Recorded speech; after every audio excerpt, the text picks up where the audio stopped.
politically mature. And as they develop this political maturity, they're able to see the recent trends in these political elections. Any minority that has a block of votes that stick together is in a strategic position. Either way you go, that's who gets it. You're in a position to determine who go to the White House and who stay in the doghouse. You're the one who has that power. You and I have never seen democracy. All we've seen is hypocrisy.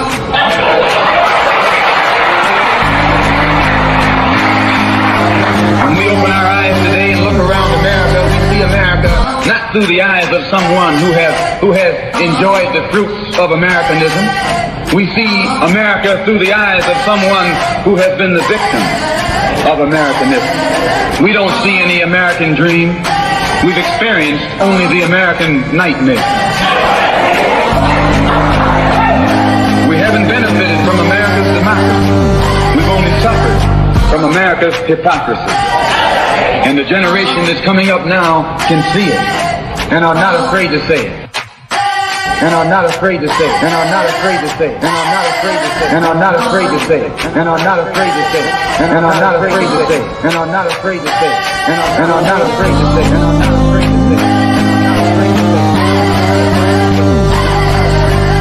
And are not afraid to say it. What's up? What's up? What's up? What's up? What's up? Everybody, what's happening? I know y'all looking at the screen and like, what is that Negro doing here on Sunday? Yes, I am here on Sunday, this Sunday, and I don't even have my mic working, but it is what it is. Welcome to the People Before Politics radio show, the news with the Black point of view. I am Damon K. Jones, and I am the publisher of Black Westchester Magazine, and my partner AJ Woodson is out on the street getting the news from the people that we service. And I'm here until Brother Man gets back. I am going to run the ship. And I want to thank everybody for tuning in. If this is your first time watching the People Before Politics show, this is a show that is for the people, and that we try to feature people in the communities throughout Westchester and in the tri-state area that are doing good works, and we try to foster good conversations on issues in the community. And we got a brother coming up that's out here doing his thing and trying to educate people. But before that, I see a lot of Black folks posting Trump's mugshot like we won something. We ain't won a damn thing. We ain't win nothing with Trump being indicted. So please, let's stop acting like we won something. We didn't win anything. He got indicted. But what we should be concerned with is how all these DAs throughout the country work so hard to get Trump indicted, but cops that kill Black men and women do not go indicted. Tish James comes around all these towns talking about Trump, but can't put a cop in jail that kills an unarmed Black man or an unarmed, mentally ill Black man. And this is not an attack on cops. There are a lot of good police officers out there. A lot of them are. But there's a percentage. And then there's a fail of accountability. So then they want to say, well, you know, we're doing it for democracy. That's another hypocrisy.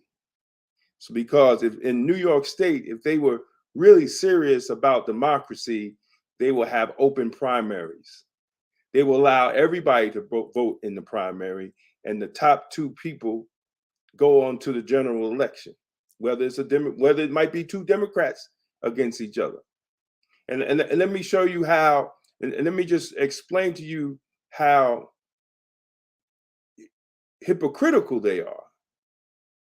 So what they did, to have a minor party like the Independence Party or the Conservative Party, you remember they had the Women's Party, they had all these little minor parties.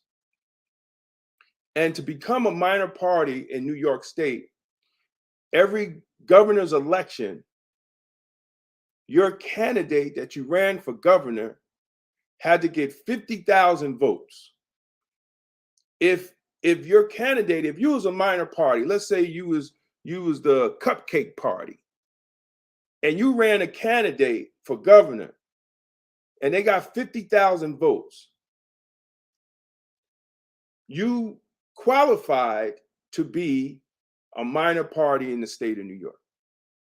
So then you could run people on city council, you could run people on county exec, county legislators, you could do everything until the next time that the governor's race, you had to get another 50,000. So you know what they did? The Democrats, these are Democrats now, talking about democracy. They raised it from 50,000 to 150,000. So all those little minor parties that we had under when Cuomo was governor, all those little minor parties, the Women's Party, the Equality Party, the Independence Party, all gone. They're all gone. And the only ones that made it was the Conservative Party and the Working Families Party. So we went from 5 or 6 minor political parties because some people that didn't want to be part of the Democrat or the Republican Party. And people have that right not to be part of those parties. People have the right not to be part of those parties. At one time, I was in charge of the Independence Party in Mount Vernon. And we made history running Janet Duarte, and we got the most votes in history on a minor party in Mount Vernon. But that's no longer. That's no longer. So we can't talk about he's a threat to democracy when we're not really giving people democracy in the state that we live in New York, and allowing them to choose a candidate. We should have open primaries in New York. But they won't do it. Chuck Schumer is the only current elected official that has an op-ed on open primaries. Y'all could just Google it. If you don't believe me, y'all believe Google more than you believe anything else. So just Google it. Chuck Schumer wrote a whole op-ed on open primaries. So we can't say we're democracy, because if you're not part of the Democrat or Republican Party, if you say, you know what, I'm not feeling these two parties, you can't do nothing on a primary day. You just sit and watch the fireworks. And then in November, you vote for what they give you. Is that democracy? That's not democracy. So when they put, like the Daily News, they put pictures of Trump saying, you know, the threat to democracy, that's a bunch of BS. As Black people, we should know better than that. After living in this country and being brought over here by slaves and been going through Jim Crow, segregation, we should know better than that. There's a lot of comments. I'm sorry, I missed all the comments. AJ says on the way, head to San Diego. It's the lack of holding. It's the lack of holding the very small percent of wrongdoers accountable. Absolutely. Working Families Party. Nancy Cater Maldonado, how do you doing, sis? AJ says political decapitation. I've been trying to get on Black Westerners since I was assaulted by the cop. We all right, we're gonna get you on, brother, so you could. But you know what, Hector, I advise when you come on, you bring your lawyer, because I don't want you getting jammed up. Because this is You know, they'll be watching it. So I really, yes, the Green Party, and I don't even think. Hey, Nancy, thanks for watching. I don't even think the Green Party even exists. I don't even think they was.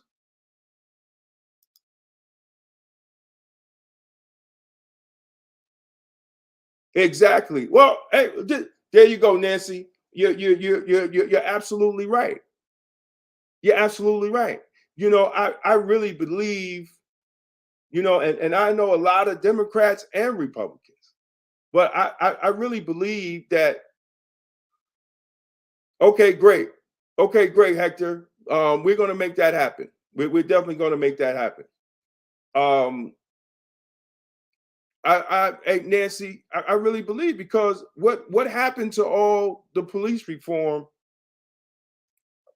that Cuomo did? So all that goes away. Who's at my door?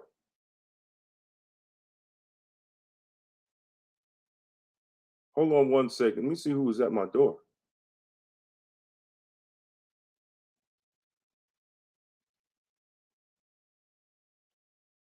You gotta be kidding me, man.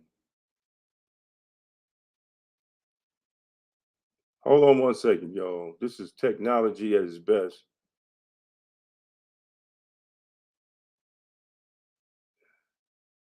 I think he left. Why is this person at my door?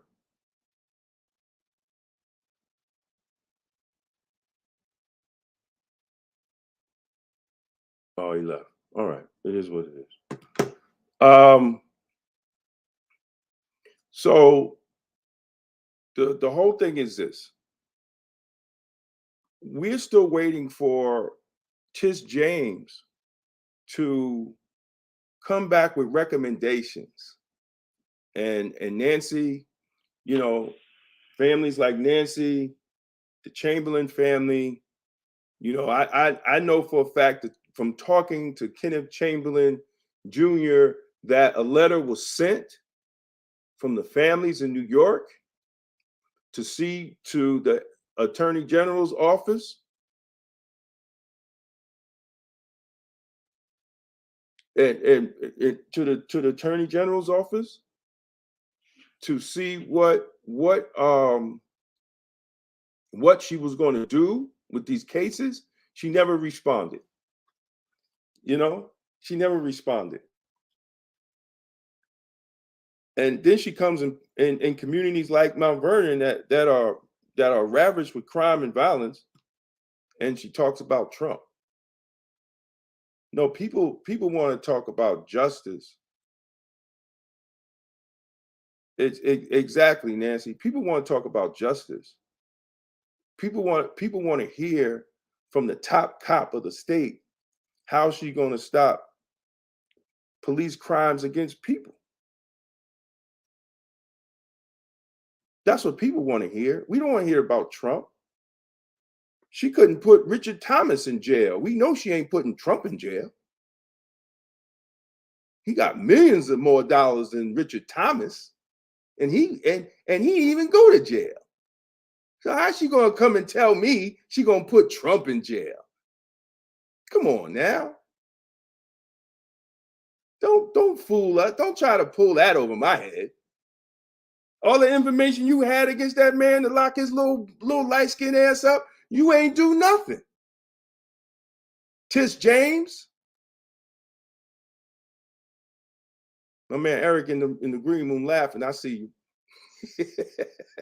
But it is what it is. I'm just calling it. I'm just calling as I see it. I don't work for nobody no more. I'm free. I'm as free as a black man that you ever gonna see now. I was free before, but I just had a career. But I'm just have to call it. I just gotta call it like I see it because it just has to be said. So she can't fool us. She couldn't put Richard Thomas in jail. She can't fool. She shouldn't even disrespect the people in Mount Vernon like that. All those millions of dollars. He just lost another lawsuit. The city got to pay Robert Kelly. The man ain't even been in office and costing the taxpayers millions of dollars.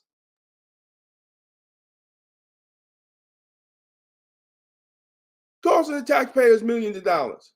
Thank you, Nancy. So you know, let's not fall for the okey doke with these politicians. You know, and she promised. You're absolutely right, AJ. You're absolutely right. When I hosted the New York State Attorney General's debate, I hosted it. And after the debate was over, she said, "Oh, I'm going to put Richard Thomas in jail." That was a big lie. That was a big lie. AJ was there. That was a big lie. And then the chaos that she caused after that on who was mayor, who wasn't mayor, who's on first, what's on second. It was a damn circus. And then they had to go to court and the judge had to set everything straight because her office ain't know what they were doing.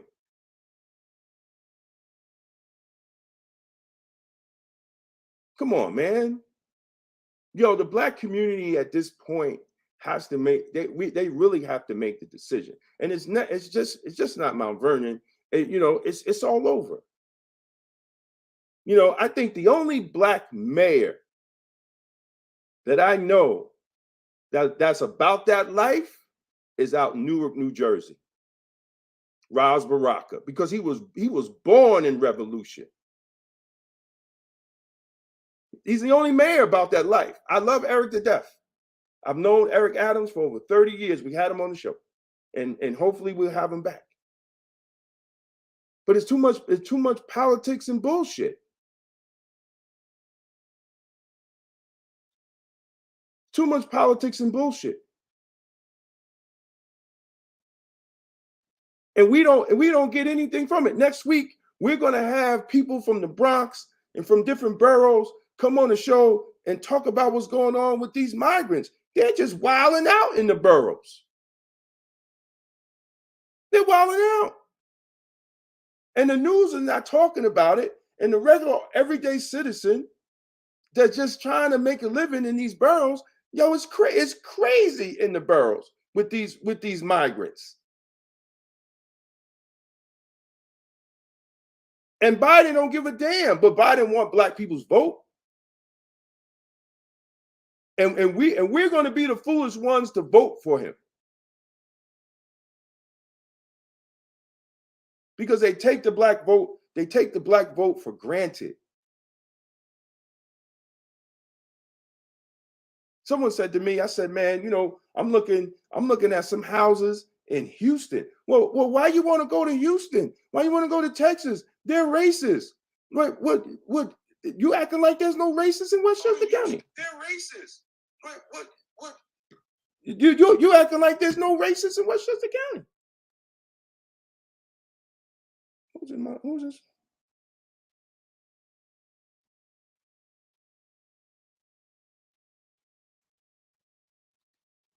Man, my ring is going off. I might have to get my jack. I don't know what's going on out here. But you know, they act like there's no racists in Westchester County. But we have to. I think Nancy, we gotta one next year.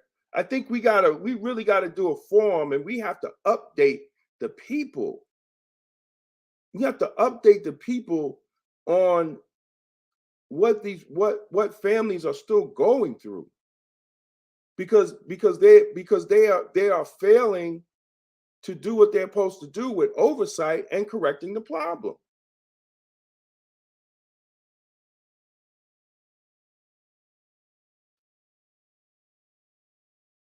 You know, because we're still waiting on Tish James.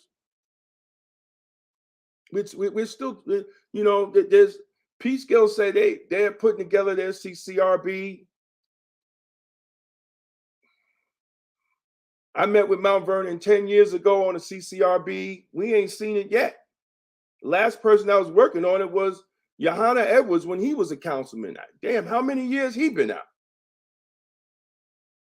And how a black government don't have a civilian complaint review board. We're the ones getting beat up, shot, and killed.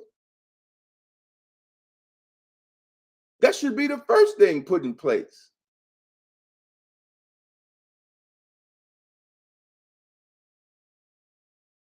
But yet they want to send a subpoena to the DA's office and ask the DA who their bad cops is. Hey, Eric, you in the back.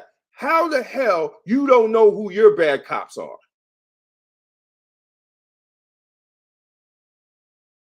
City council going to send a letter to the DA's office, want to know who their bad cops are. Come on, man. We're making ourselves look like fools. How do you not know who your bad cops are? You had 48 hours of tapes.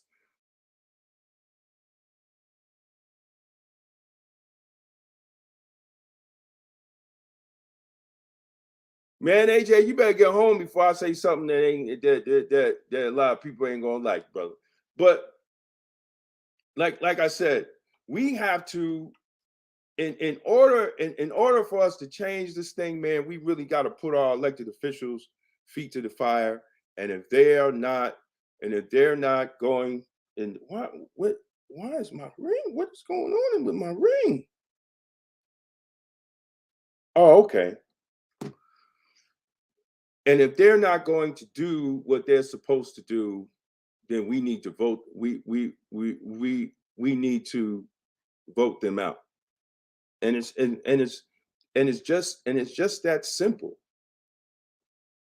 You know, it's just that simple. I look on Facebook, everybody's complaining. You go on Atif's page, you got Jesse Van Loo, you got everybody saying it, and then I'm like, well, how the hell did she win the primary if everybody's complaining? We 2 months from the primary, and DPW, we ain't got no contract. Well, where the hell was you in the primary? Huh? CSCA, we ain't got no contract. Where was you at the primary? Only person that was talking about contracts was Nick from the PBA. I never even knew DPW didn't have a contract. I never knew CSA didn't get their contract. So how did she get in?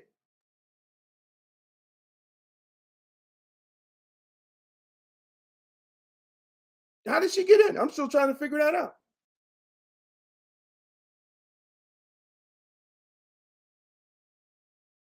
Who's that in the green room?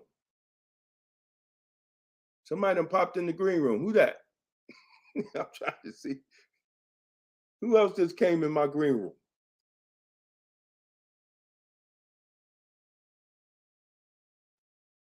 So, I'm trying to figure that out, man. Like, and I say it right here, because I ain't afraid to say anything. I told Jesse, don't be fighting for people that don't want to fight for themselves. They should have spoke up in the election. She done got reelected. Now everybody complaining. That's not that's not how it goes.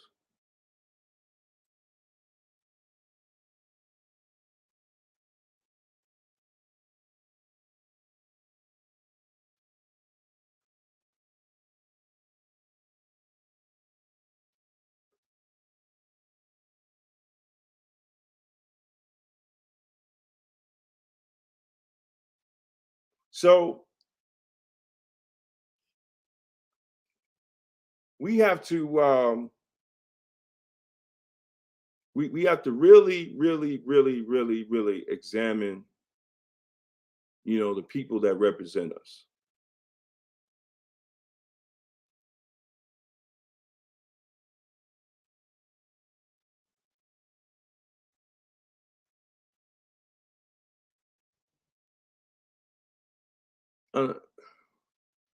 So I was waiting on AJ to get on, but I'm gonna bring my man on. I was trying to hold the fort down till AJ signed in, but I'm gonna bring my man on. Peace. Oh, brother. What's going on, man? What up, Dig? I'm chilling, baby. I'm chilling, man.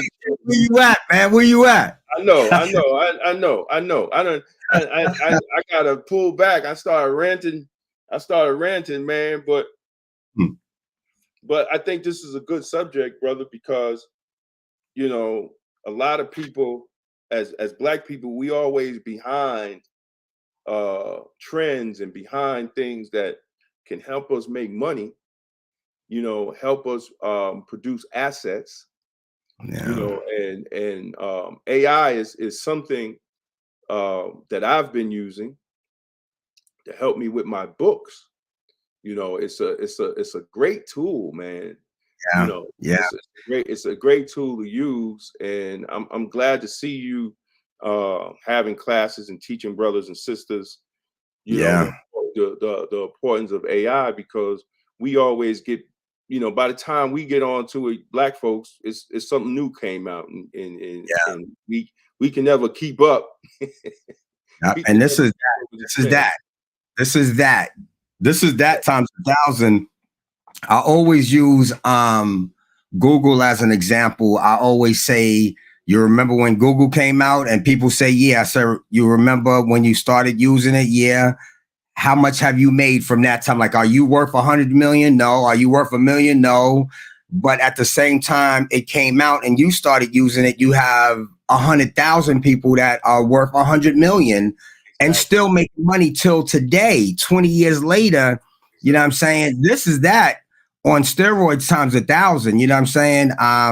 And that is good that you use it. I know a young lady who I used to tell her about it, and she started using. She actually also wrote a book. They have different programs that will assist you in doing whatever you want to do. But the problem is, it could dumb you out. It can dumb you out. You know what I'm saying? Because it makes it too. Sometimes it's like, yo, this is just too easy, man. It's crazy. So they do want us. Let me tell you something. They want us to use it. Even you, in your case, they want you to use it and use it to make your book and things like that. Now, that will help you progress, of course, it helping you write your book. But now, are you using it as an outline and then actually putting yourself in those words, or are you just absolutely you have to have knowledge of the subject, because it will send you someplace. You will read it, be like, yo, this ain't even it, like it will sometimes. What's sad, not to cut you off, man, that's how most people are going to use it. There's a lawyer recently that used it, and he was a lawyer for 20 years, had a big case, and he wrote 5 depositions, the lawyers use 5, different cases to try to win their case. And he gave it to the courts, and come to find out, the cases didn't even exist. And they ended up throwing the case out and looking to bring him up on some type of ethical charges, because he didn't even read what ChatGPT gave him. And it tells you at the bottom of ChatGPT that this could be inaccurate. You know what I'm saying? And let me ask you a question. What made you start using it? Time, right? So when you're doing books, you got the knowledge, but to put it together, I would write it, and then I would run it through ChatGPT, make it sound clearer, right? My directions is make it sound clearer, and put it in a format that's more detailed. And then it gives me what I wrote back, and then I read it, and then I read it, then I run it through Grammarly, and switch it up, and then I make sure that so everything you just said is basically, so for the people that's listening, that's called prompting. And you know, that's called prompting. And a lot of people would just be like, oh, I asked it. No, you prompted it to do what you Right, needed to right, do. And right. so what's in your case, you were on point, definitely. And even with Grammarly, everything Grammarly could do, you could actually just put it in your prompt too. Look for Exactly. commas are right. Give me a soft tone. Right. At the end, come aggressive. You know what I'm saying? Right. Yeah, yeah. So that's dope, man. You know, so let me tell you something, man. This is actually one of the most important technologies that has happened since the internet. A lot of people don't understand. You know, they say, "Oh, I heard about it," and this is actually on the same level as a nuclear bomb, like the same level that a nuclear bomb is considered to be on in the world. This is the same as far as what issues it could cause. You know what I'm saying? Right. But the reason I'm going hard, Dame, is because this is a technology where, when I use that Google analogy, this is like when I say 1,000 times and then on steroids, this is that. This is not where you're going to have a choice as far as using it. We've been using AI for 20 years. All the eye stuff, the thumbprints, the voice, everything is AI. Right. So we've been using this for a long, long time.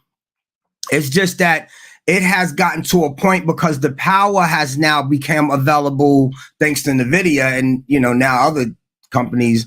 The power has become available to basically just like say, it's like, you know, we built this thing up and we built it up and we built it up over the last 40 years, 50 years. We know what we wanted to do, but we don't have the power capable. Right. And then by accident, here we go with the power, boom. Right. It's exploded. And it has exploded so much to a point where the world is going to be different in the next 5 to 10 years. This is where, when they talk about 300 million jobs going to be lost, it's already starting. Like, I don't think people are really paying attention. Longshoremen jobs on the docks.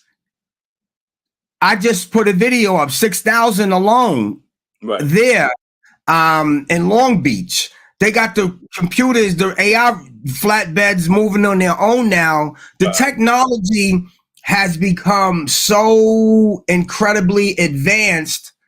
If you don't understand what it is and how it works, you probably won't be able to benefit from it. Now, this can change your life. I know you could write a book in no time now. You know what I'm saying? Especially when you understand it.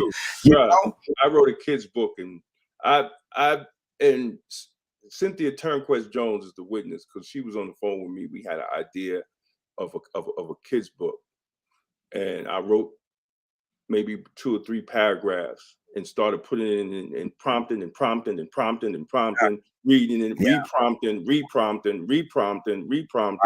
putting it back in, putting it back in, reading it, and the next thing I know, I wrote a kid book in about 4 hours. So you know, I mean, like everything, brother, like the iPhone created jobs because it's people that had to make apps, right? You know, I think we have an opportunity, you know, to use this to our advantage if we really look into it. You know, there's a lot of people, you know, that's doing videos and how it could help marketing, how it could help how it can even help social media marketing, right? You could prompt it, say, look, offer this information. There's one Claude, right? I use Claude where you could upload a document to Claude and say, from this document, write social media promotion, and it will give you Instagram, Facebook, you know, from the document. You know, so I mean, it could help you. It could really help, you know, business people, you know, and it'll say it's a lot of the marketing people are going to go out of business. Yeah. Yeah, dude, straight music. Yeah, Straight so music. so when I said like they say 300 million jobs, they say 300 million jobs are going to be lost in the United States in the next 10 years. And some say it's 100 out of that 300, but the ones that get lost, it's going to be 2 jobs that's going to be gained. But you're going to have to understand not just how to use ChatGPT or Midjourney or DALL-E or whatever you use. You're going to have to understand. The first thing is mastering prompting. Right. Prompting jobs right now are available, 65% available. They starting at $365,000 a year. They don't have enough prompters because this is something that's kind of new. It is new as far as the availability of this employment.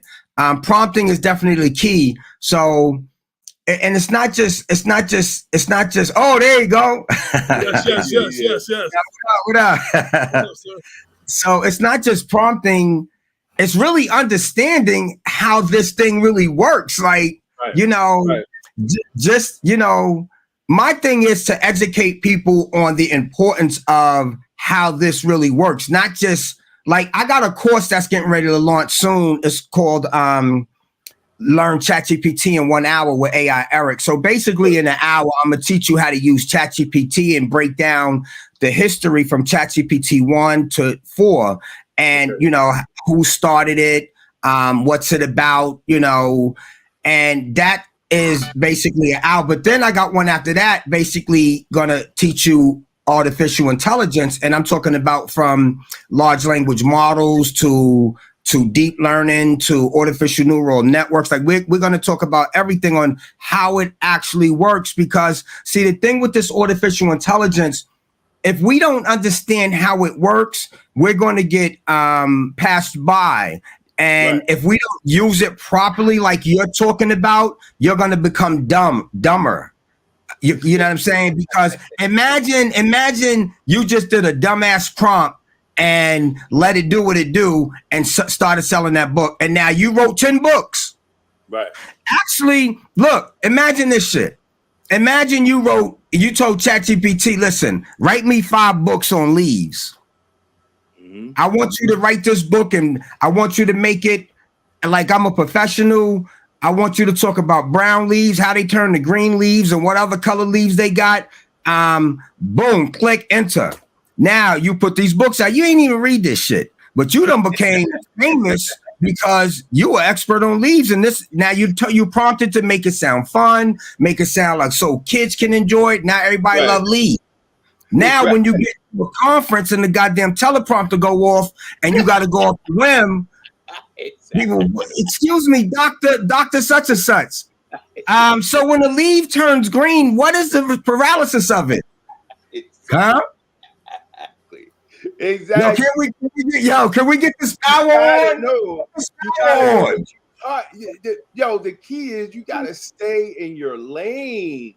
You gotta stay. You gotta stay in your lane, and that's and I think, for me, it's health and wellness, mental clarity, spirituality. I stay in my lane, But this this right here can make you so small if you use the outline to become a genius. My courses, I use ChatGPT. I use also Google Bard to help build my course. But to tell you the truth, I got to damn near change most of it because when I put it in my teleprompter and I be trying to say it, I don't even, what is that? It don't sound like me. It don't sound like me. So in order for me to sell in order for this fucking course to sell, excuse my language, y'all. I'm sorry, y'all. Yo, these are my people, so I feel comfortable around them. Listen. Now you all good. Ain't no FCC right now. So exactly. We ain't got no FCC, so.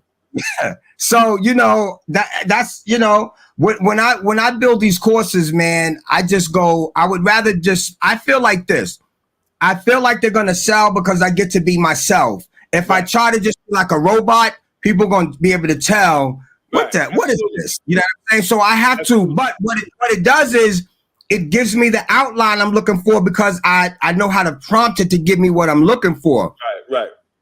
If I don't like it, it will teach me from that point, that ain't the best prompt. You know what I'm saying? Now, one of the reasons I really want to get this to people is because I don't want people to wait till it's too late.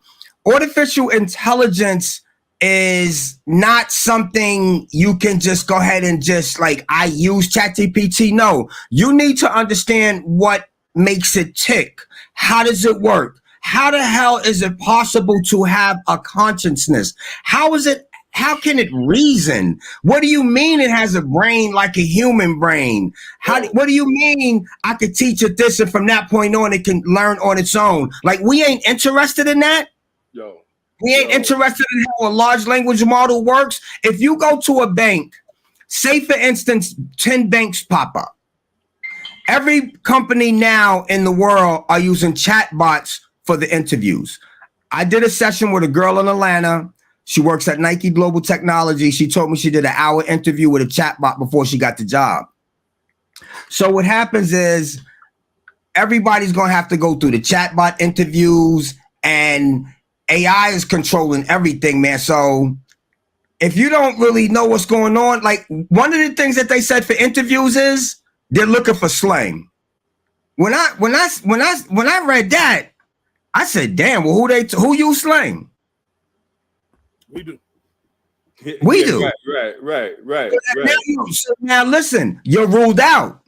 So now when you go for that bank loan with these 10 new banks, and you realize, well, why is all black people not getting approved, but everybody else is? If we don't understand how they built their LLM, we would never understand what the issue is, because artificial intelligence has passed us by so much. New York City just passed a law where all companies using chatbots for the hiring process are going to have to hire third parties to make sure and analyze their LLMs once a year for disparities, for sexism, for racism. Because what happens is, say for instance, I start a company. I don't want no Spanish people to work here. I don't want no black people to work here. And I damn sure don't want no people with bald heads working here. You see what I'm saying? Because I got something personally as a CEO, dudes. You know why? Dude with a bald head stole my woman a long time ago.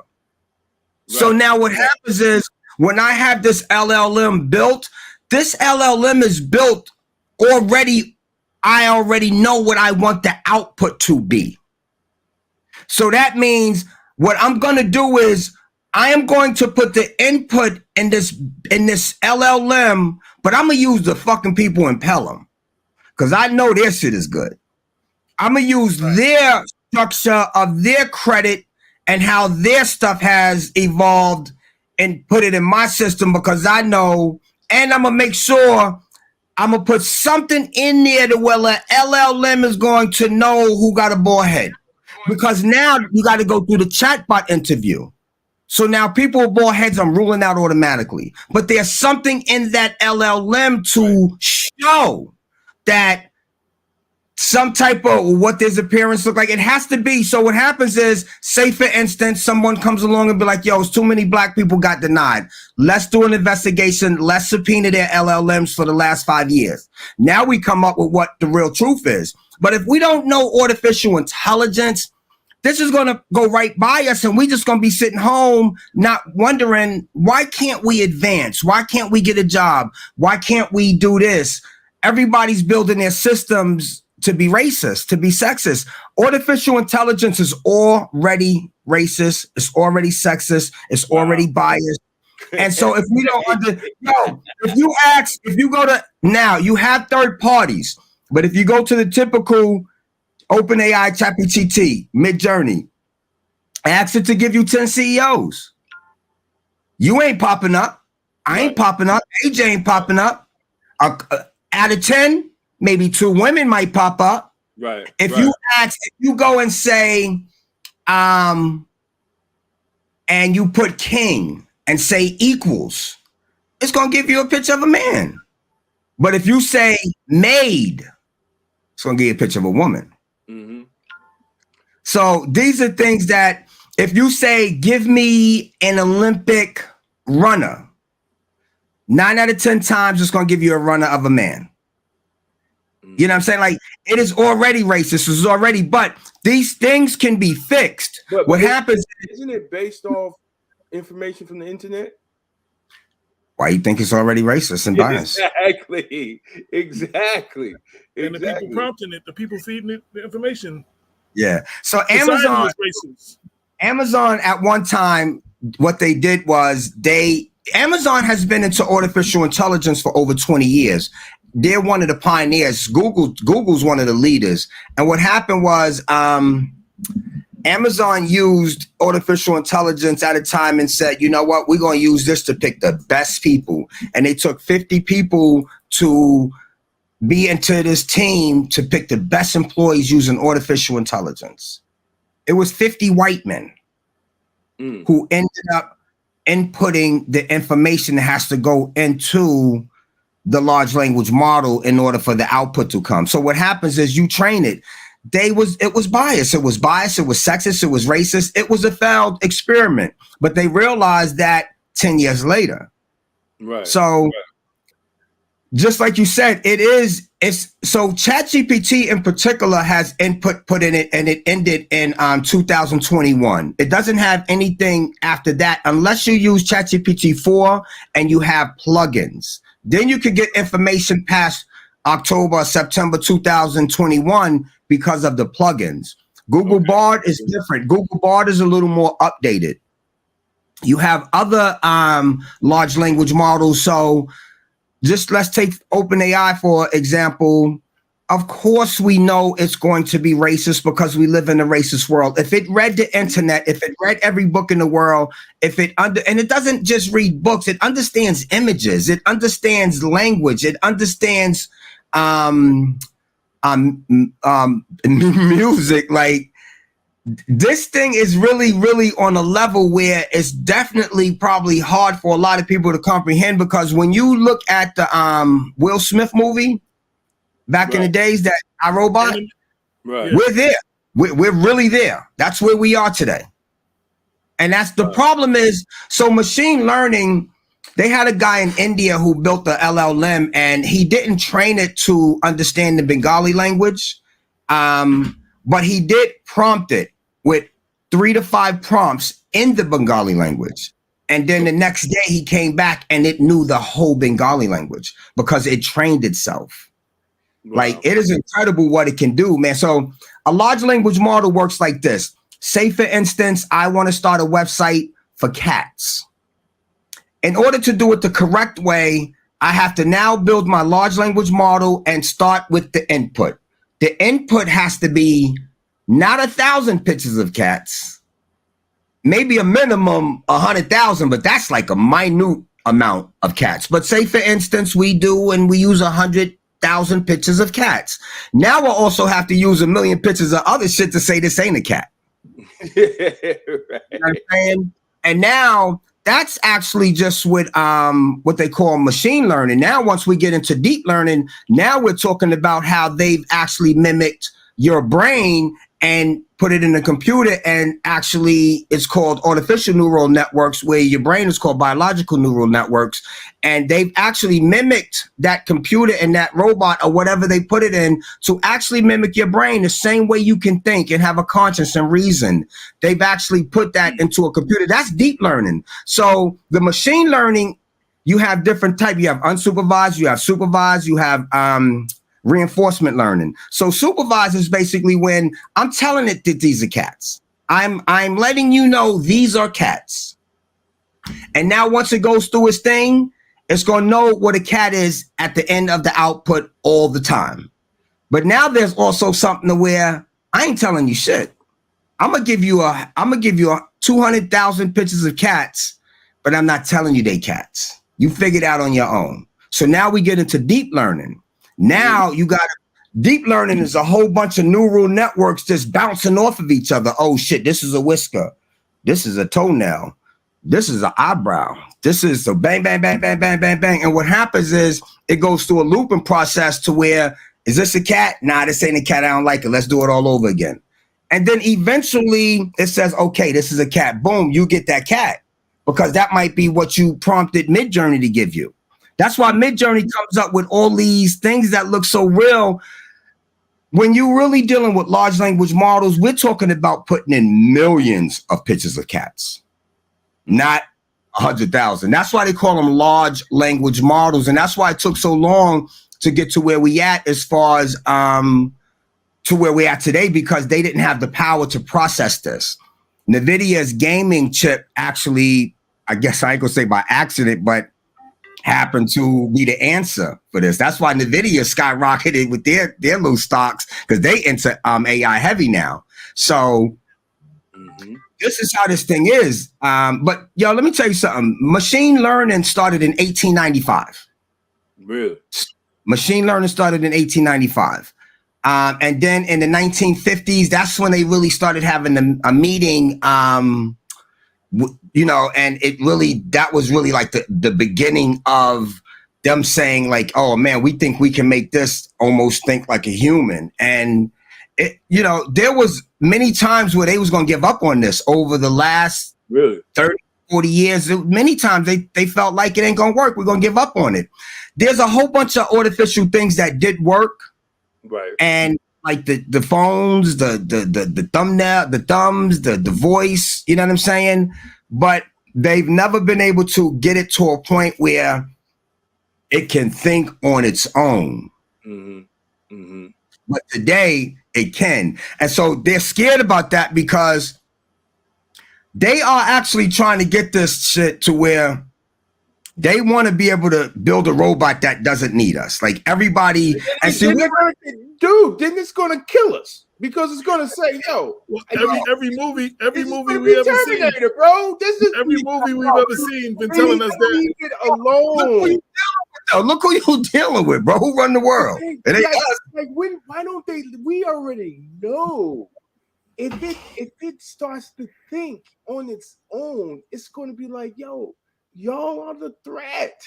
Nah, but think about this. Let me tell you something. So we're at a war. So China used to be behind us in this. We was actually the leader. China is so like neck to neck with us. And right now there's a war because this can be used in a lot of different ways as far as weaponizing countries. It can be used in brainwashing you. Like I can actually go and take your AI, your image and your look and stuff like that and steal it. And then I could go and put it somewhere, call you like, hello, who is this? Hello. I'd be like, yo, just to keep you going. Yo, who is this? Now I got your voice. I'm gonna go and take your avatar. I'm gonna make a video of you cursing out the mayor of New Rochelle. Exactly. It's crazy. Now we know. Look. It's crazy. I done got it out 1,500 times. Now we know 90% of motherfuckers know that shit's fake, but the 10% that run with it done started some shit. Exactly. Now you got the mayor wondering. So this is what's going to happen, man. But now let me tell you something. The problem with us is that's not what we should be worrying about because this is going to be at a war with different countries. Everybody's trying to be the leader, and to whoever becomes the leader in artificial intelligence is probably going to be the leader of the world, to be honest with you. And China is trying to become that. China's already put regulations on artificial intelligence where companies from over here and other big major companies had to kind of restructure certain ways they do things. America has also just implicated some, you know, I don't want to get into that, but that watermark dumb shit, like, first of all, you make a watermark, AI can remove it. Exactly. I don't know why they said that. We'll make a watermark, but you make a watermark, I just took AI and say remove it. Like, that's the dumb shit. Now, you do have a company that is going to be able to alter the pixels and understand, kind of like blur it for AI so AI won't be able to like recognize it. You know what I'm saying? AI, deep learning is really, really deep, man, because deep learning has come to a point where when you really analyze your brain and you see how it really works, deep learning works just like that. Like ChatGPT 3 has what they call reasoning, speed, and consciousness. So ChatGPT 3, its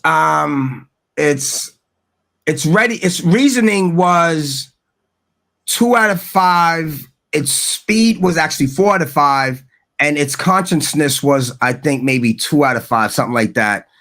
But now ChatGPT 4 reasoning is 4 out of 5. No, 3 out of 5. Its speed did slow down 2 out of 5, but its consciousness was 4 out of 5.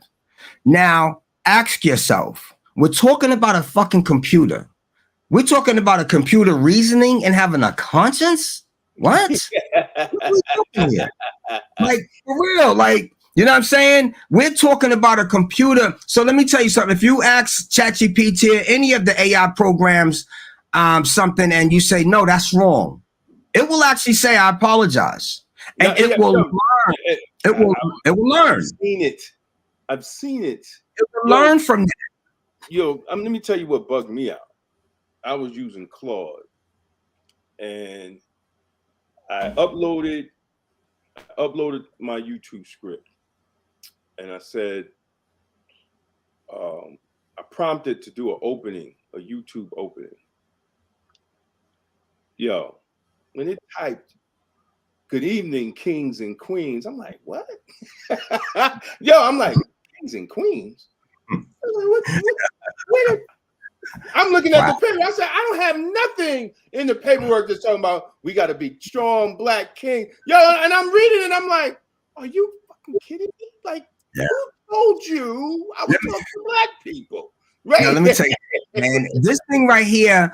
Let me tell you something, man. Say, fans, you got a business and you got. I was looking at Earn Your Leisure, and they had a brother on there with someone who was talking about he got 10 employees and he trained them all to master ChatGPT and learn prompting real good. And he said, now I don't have a Michael Jordan in that 10. I got 10 Michael Jordans. Right. I got 10 people who there's no reason why they say they can't do something now. Right.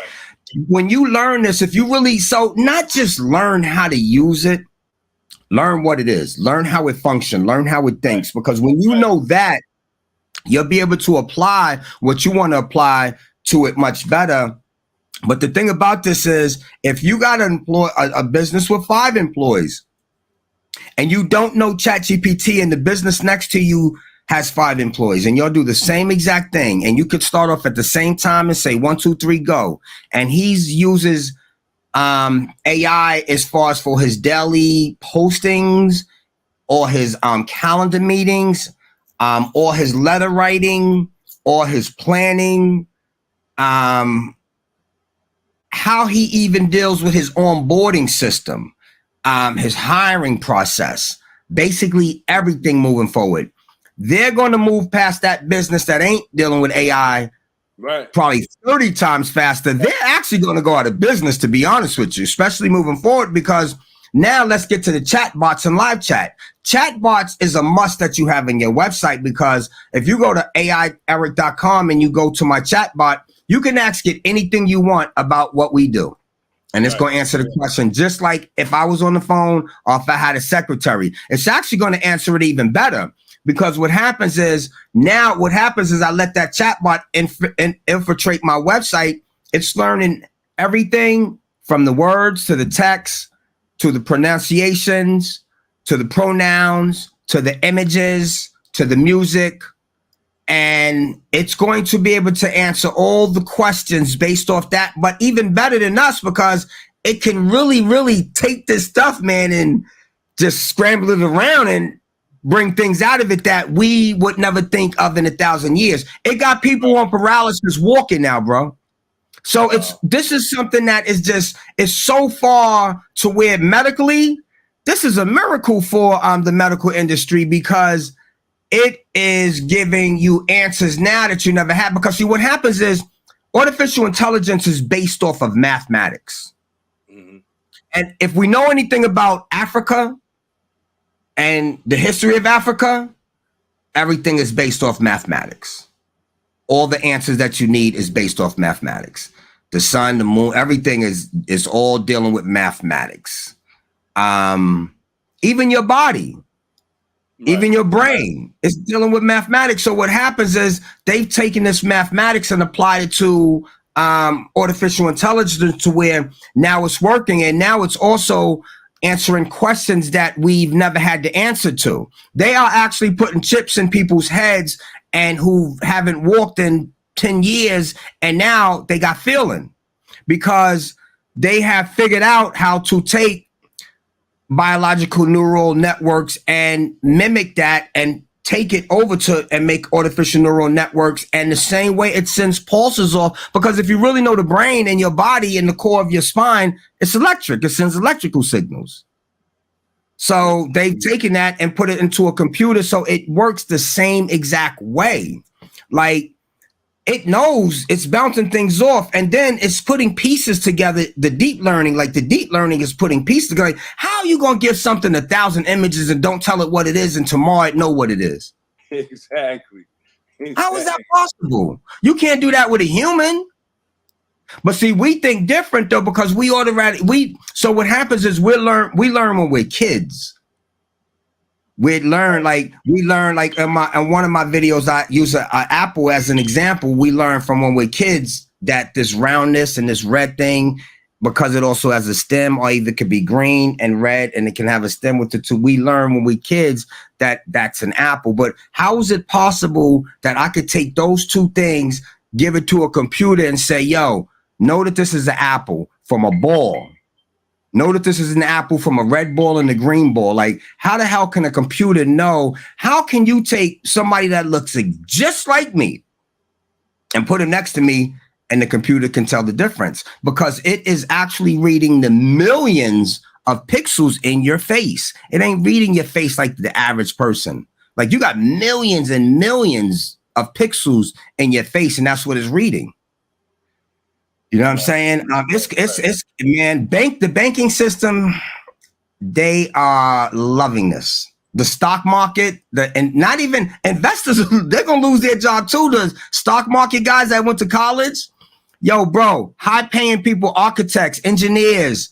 Now the engineers that stay with engineering and go over to AI to become prompt engineers, they're gonna kill the market. Coders, once they become coders and start building large language models, they're gonna kill the market. But coders, if you don't become AI, ready, and you think you're gonna be building websites, so everything coders did in the last 20 years is done.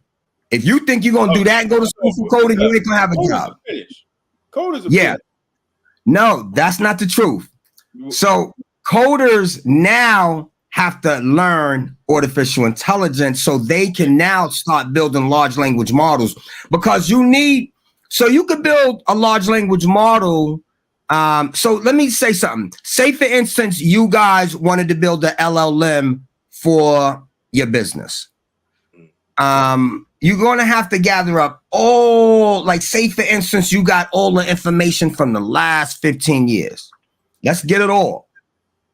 And let's feed it into this LLM, into this LLM, into this LLM. Because we know we want the output just to be news, but news based on our history, what we're about.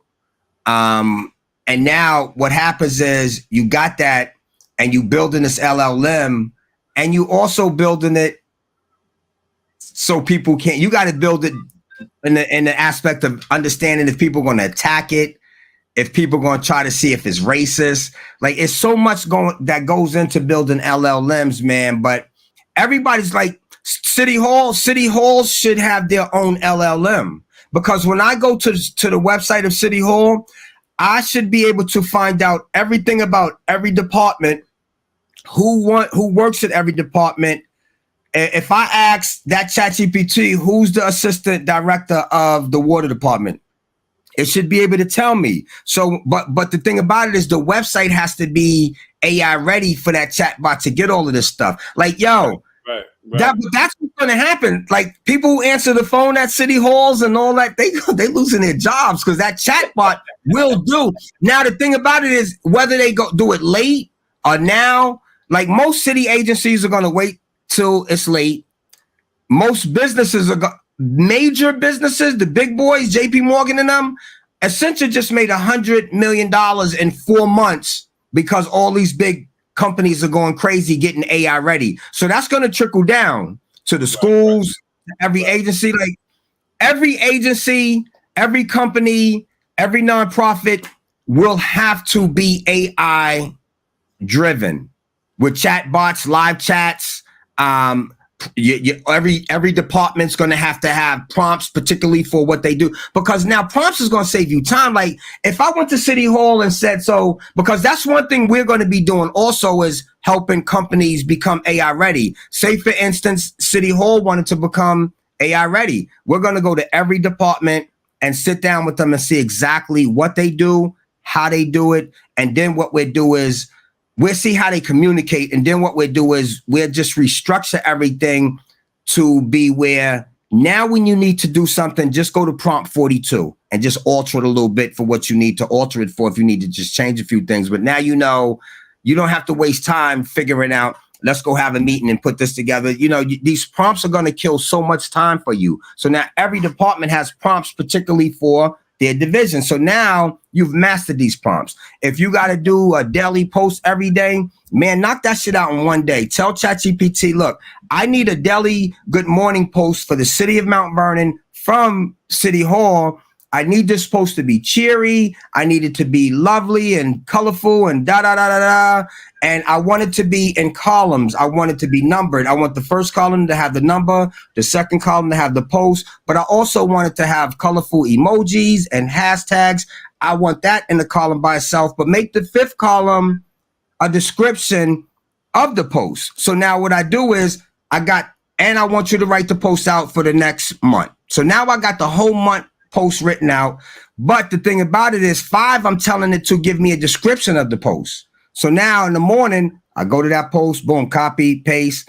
Now I go to Midjourney, put the description. Midjourney is going to give me an image of that post. That's already done now. So what I'm saying is normally for 31 days, if you do that every day, you got to get up and figure out what you're going to do.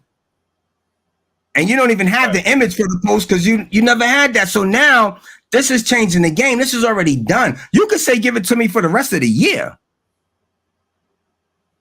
So if you need a mission statement written out and like, you could just tell it to do it for you. Like, it's just what it could do is amazing. But the thing about it is, let's not just know how to use it. Let's learn what it is, because I'm telling you, they're going to use this thing for you not to get employed. They're going to use this thing for you to not keep a job. They're going to use this for so many things. It's going to be used against you. And if you don't know what it is and what to look out for, you're going to get a phone call thinking it's your mama when somebody just scammed you. Yeah, exactly. But we also need to have a mindset of using it to create assets, right? You know, and I think that's where, you know, black people fail. You know, because we listen to these leaders talking about they're going to fight income inequality. You can never erase income inequality if you're not teaching people how to create assets, right? So I think the long game for this, especially for Black people and you know, and people in our communities, is we have to look at this. How do we develop assets? How do we develop assets? How do we develop things that create generational wealth? You know, I mean, and until, you know, like brothers like you, Eric, and other brothers, you know, we have to come, we got to get in front of the 8 ball, you know, instead of behind it, you know, because we're gonna like this whole explosion right now. You know, we have to figure out our lane in this. You know, we all have a lane. We got to figure out our lane in this and take it to the next level. Real quick, Eric. There's a lot of people that just tuned in. I'm getting text messages. And Brenda actually asked, but I've got like 5 texts for the same thing. So they were expecting you to come in at 7, so they just tuned in. Oh wow! So large language LLM is large language model. So in the world of AI, they use that heavy. AI is artificial intelligence. Large language model is LM. GPT is generative pre-trained transformer. Then DL is deep learning. NLP is natural language processing. Everything has abbreviation to it. You know what I'm saying? Not everything, but most of it, like ANN, artificial neural networks, ABN, biological neural networks, BNN. Like, so, you know, AI is big on this. So LLM is large language model, basically. Now, I want to ask you before you go. Go ahead, AJ. Before you go further, too, and this is not a lot of people, but for those that like to look stuff up for themselves, where can they find these abbreviations and definitions, and where can they find that at if they want to start learning that themselves? Yo, they can contact me, AJ, because we got something. Yeah, we got something going on at aieric.com. You know what I'm saying? And we have actually, we did a presentation June 12th at Double Door. So we have a PDF packet with 25 page PDF. And that's actually walking you through everything I'm talking about with the abbreviations. It's actually breaking down machine learning, deep learning. It's definitely emphasizing on prompts. And that package actually talks about the biases and the racisms and stuff like that. That package comes with a 1-page 7-step starter kit that will actually get you started to go ahead and get on OpenAI and start using it. And then what we do is we give you 50 to 60 prompts. So between these 50 to 60 prompts, you should be able to then take maybe 10 prompts and particularly, cater them for you and put them for yourself. So, my number's on the site. People can call me. I do have a course coming called Learn ChatGPT in 1 hour with AI Eric. That should be ready in a couple of weeks. And then I have another one after that that's going to be based on the whole artificial intelligence aspect, the inner workings of it. So everything will be on aieric.com.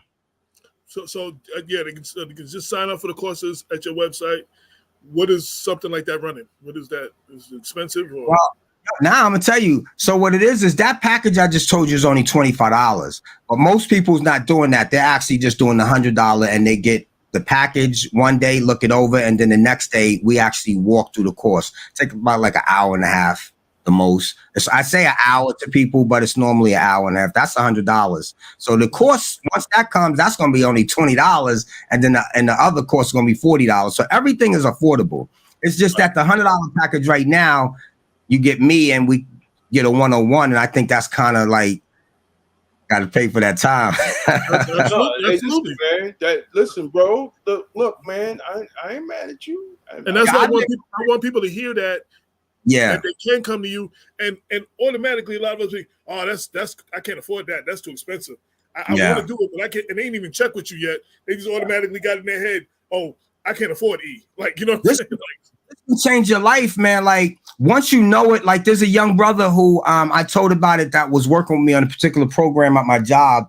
And this dude went and started using this program called Runway. It's actually text to video because he loves to do animation. So he actually uses it very well. He's incorporated his graphics into it. He loves it. He goes home and he's every day, before we split up, he tells me, yo, Eric, I thank you so much for just putting me onto this.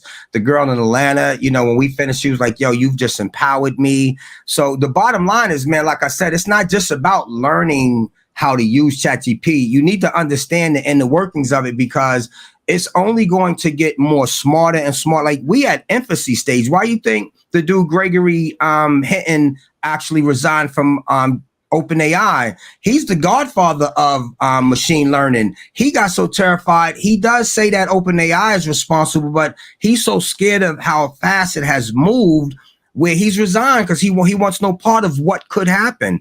Now it's so funny because the guy who just took his place, he just moved to another department. He don't want that position either as far as the safety position. I wonder what they're seeing. You know what I'm saying? Like, what are they seeing to make them saying, yo, I'm out of here, man. I'm not even. Well, you got to realize, man, ChatGPT can, you can ask it to how to kill people with $5. You can ask it how to make a bomb. You can ask it. Now it's supposed, like ChatGPT 1, 2, and 3 would have given you the answers. And then ChatGPT 4, 3.5, they got a better hold on it where it will tell you, it won't give you the answer. But sometimes if you say act as an anti-ChatGPT, it might give you the answer. So they didn't really get it together all the way 100%. That's why ChatGPT wasn't released in 2022. They put a hold on it. And what happened is they ended up getting 4. 4 was 10 times more smarter and more better as far as the parameters. Shit, I think 3 must have had maybe like 175 million parameters, and then 4 must have had like some like 170 trillion, shit like that parameters. That's how much more it was advanced. But when it came to the issues that it had, 4 still had issues. 4 still had biases and sexisms applied to it. 4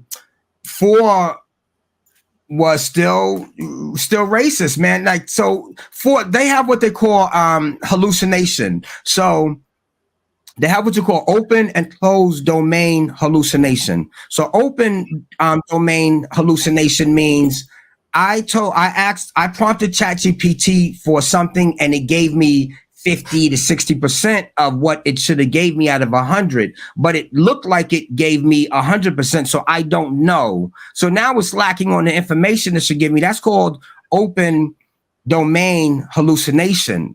So if you're looking to get a project, you might be missing 40% of your project when you don't know. That's why it's very important to read your stuff. You know what I'm saying? Alter it to your life and know that it's right. Now they have closed domain hallucination. Closed domain hallucination means it's going to give you something you didn't even ask for. Now imagine that imagine you get that to the future employee. You think you gave your mission statement in the resume, you running, you rushing, oh shit, do me a resume, da da da. Man, you grab it out the machine, you get this shit gave you something about cars. It will tell you, if you know about OpenAI, ChatGPT, it tells you about hallucination. It will tell you that it got better, but it's still messed up. So these are the things we need to know, man, because everybody's running around not worried about if you ask it for 10 CEOs, you ain't there. Is our history here? No. We don't know. The answer to that, you don't know. But let me ask you a question. But that I wouldn't even worry about that because we're not even in charge of putting the information in. So how are we going to, No. So this is where you're wrong. So Let me explain to you. Yeah. So what happens is the reason I emphasize on using this correctly is because it will learn from who? From us. Okay. And we can start building our own large language models. Right. If you build a large language model for your organization, you building it to make sure it ain't biased. You building it to make sure it ain't racist. Right. You building it to make sure it's fair. So that has to continue to happen. And you're building it to make sure it continues to learn. So say for instance, so OpenAI has something where they let people just take OpenAIs and run them but they're saying that their main one doesn't learn from those. I think that's a lie. But the bottom line is, say for instance, we got 1 million black people that use OpenAI. And we start saying what black kings are. And we start feeding the information on blackness. What's going to happen is next time in 3 years from now, when somebody say, give me an image of 10 kings, it might give you 4 black kings. It might give you 2 white kings. It might give you 4 Spanish kings. Because now or it might ask you, what ethnicity do you want? It might ask, so it has to get smarter and smarter, but because it learns. It does learn, no lie. But in order for it to learn, so say for instance, I'm gonna give you an example of us.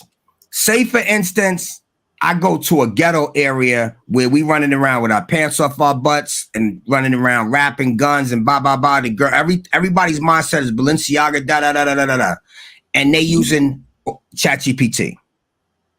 Now and then you got these little area over here, black kids going to college, smart, spiritual, conscience, and everything. They using ChatGPT too. So now ChatGPT is taking this information from these dummies and they making sense out of that shit. And they, you know what I'm saying? Because that's its job. So somewhere down the road, somebody gonna try to get some information and it's gonna give them the information that these dummies put in it because it made sense of that shit. You know what I'm saying? So we have to really know how to use this, use it correctly, make sure we're using it to benefit the future of our youth and our kids, because it's a saying in AI called garbage in, garbage out. And so that's what I say. We do have the opportunity to change this around, but we have to use it. We have to use it correctly. We got to use it to make sense. We got to use it to get smarter and damn sure not dumber, because man, listen, I can learn about plastic tomorrow. And I can tell you shit about plastic because I'm reading from the shit. But as far as me, like, if I don't read what I'm getting, if I don't analyze it and do more homework, like, I'm gonna become a dummy. But if I just print out 100 things of plastic and give it to you and you read it, you're gonna be like, damn, this dude is a genius. Yo, HA, Eric know about this plastic. You see this, what he just said? Now, when you get me 101, like I said, the electricity go out and the teleprompter, now I got shit to read from. What kind of plastic is that, Mr. Khan? Hold on, let's get this plug in because I can't think right now. Right. Bro, let me tell you what they saying is going to happen. They saying that there's going to be another epidemic called SARS in 2025. They already got the stuff that they was injecting us with, the remedies and all that stuff. And they're also saying that they're going to do a freeze on the internet. They don't know how long they're going to do it, but they know if they do that, everything shut down. Imagine they cut off the internet for 30 days. I mean, really, your phone is done. Your electric car is done. You can't drive the car. That shit can't move because everything is becoming that. Most companies now dealing with electronics are vowing to do everything and make everything with AI.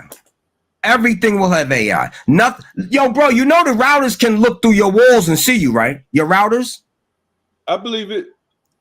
Your cable router doesn't. Your cable router, because of AI now, can actually see your thermal self in different rooms through walls. I believe it. I believe it, bro. I believe it, man. We just gave all our lives over, man.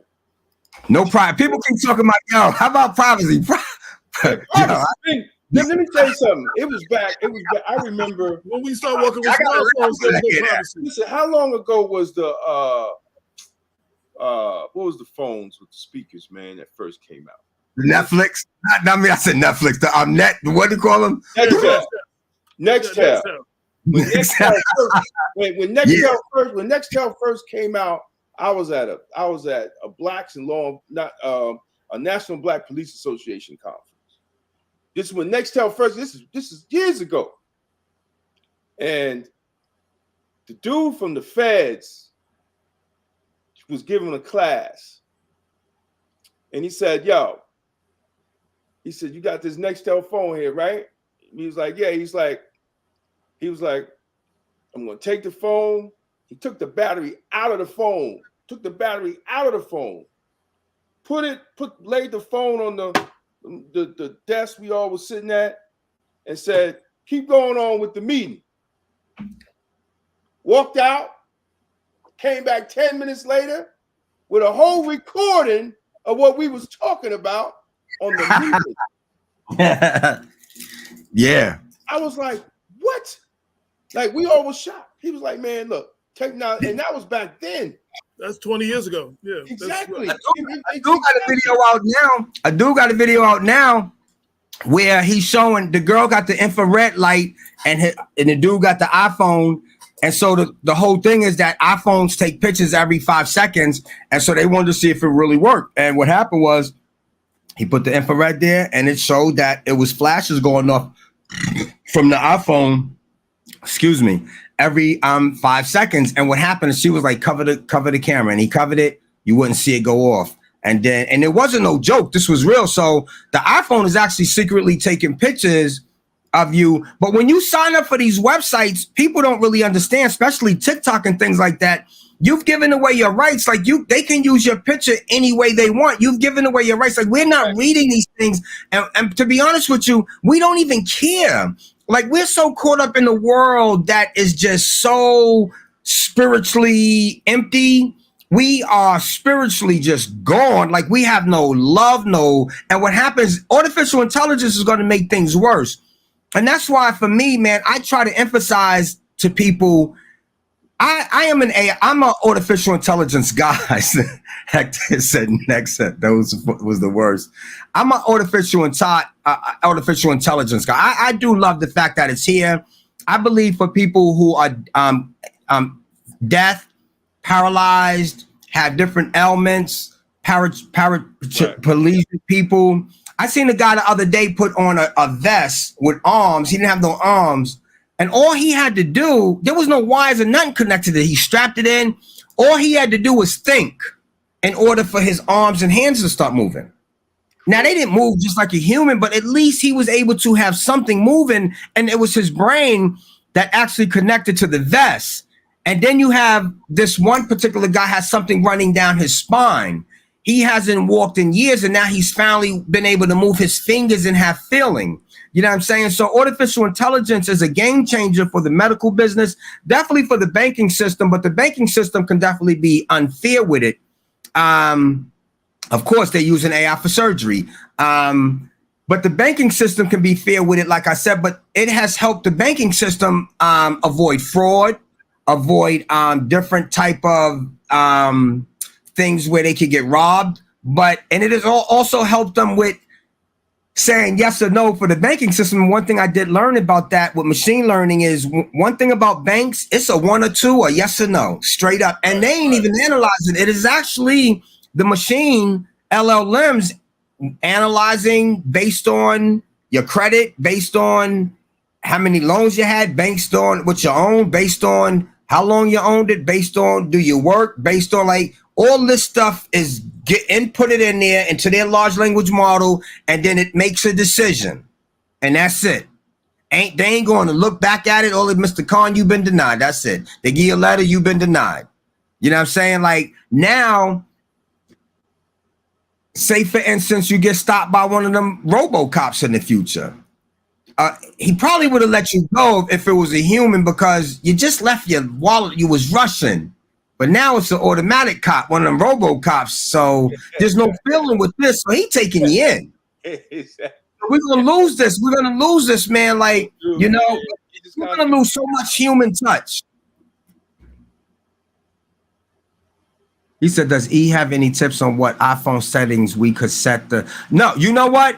I don't know about iPhone too much, but I do know that there are settings in your phone where you could cut off a lot of things as far as giving them rights to things, especially your image. They got them. Just go up on YouTube, man. They got these guys that'll show you, man. Yeah. But I'm gonna tell y'all, man, it's a must that we learn this because you think things are unequal now and unfair now. And the thing about this, like, this is not going to be particularly saying, okay, we're gonna make sure that black people don't get in on this. This is just going after people in general, and particularly people with high-paying jobs. If your job can be automated, it's going to be a chance that you'll lose your job. And the ones that do keep their jobs are the ones that understand AI and are able to incorporate it into their jobs. But you got to learn it now. What you going to wait till 3 to 4 and 5 years to where when your back's against the wall, you got to go read a book this big? Get yourself incorporated with it now. Understand what it is. Not just saying, I use ChatGPT. I created stuff with Midjourney. Nah. Understand how Midjourney made that shit. When you learn the inner workings of it, you're going to be able to, like, say, for instance, me and that company over there use it. But he don't know the inner workings of it. I'm gonna be able to use it better. I'm gonna be able to prompt better. I'm gonna be able to make sure everything I do with it is better than what he could do, because he just know what he's getting. He don't know the fucking inner workings of it. He don't know how to make it. Because if you know the inner workings of it, you know how to make it give you exactly what you want. And you know how to make it give you exactly what you don't want, and what you think you don't want. You could say, well, listen, let me tell you something, man. This thing is so bad. You could be like, look, I got a housing projects I want to buy with 8 buildings.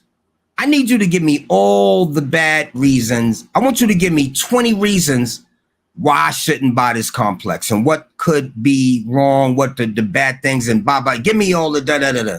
Now, when they give it to you, now what you do is say, now what I want you to do is I want you to put me a mission statement together with a plan where I can conquer these things and buy this project. Now I want you to give me a plan to conquer these things, and a plan where I can master buying this and get the best profit. So what you just did was you got all the answers you need on the bad parts. Now you just told it, all right, well, you already know the best part. Now give me all the good parts and give me something where we want to buy this building. We want to put out a mission statement. Make it work for me. Like, these are the things it could do. But if you don't know it, all you're going to do is ask you the dumbass question, get your answer, be like, oh, I use ChatGPT too. When you wonder how this dude got 4 cars with his business and you ain't got no car, but you saying you use it too. Because shit, you use Google. We all use Google, but we ain't rich like the dude over there who used Google and worth 100 million. So we got another opportunity, man. Here it is. Let's get with it. You know what I mean? Yo, and the thing about it is, for everybody in Mount Vernon, you got me. Exactly. Well, this ain't no $300, goddammit. I'm definitely going to be reaching out to you, because I want to see how we could use this to take Black Westchester and everything we're doing to the next level, and how we can incorporate all of that. So I've already, you know, my interest was already peaked on that level. You know what I'm saying? Before this conversation, I'm just saying. So you're going to hear from me. So. Yeah, because some people got to really know, man. You know what I'm saying? A lot of people cracks me up when I run up and talk to them about it. They're saying, oh, I know I use it, so they mean they don't need me now because I use it. I don't need to hear what you have to say. Always, man.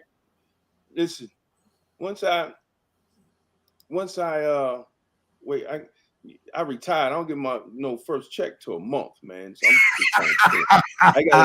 I gotta get adjusted to that, man. But I'm gonna be honest. Let me tell you something. I'm gonna tell you what us three should do. We should put together a little forum and let people come and put something together. You know what I'm saying? 100%. What's my for me? I could just tell people at the end, I got a course. You know what I'm saying? Here's the link to the course, and here's some business cards. Go to the website. We could definitely do that. That's not a problem. Let's make that happen. We could definitely do it. I got Sarafa let me use the hotspot over there first if we need it.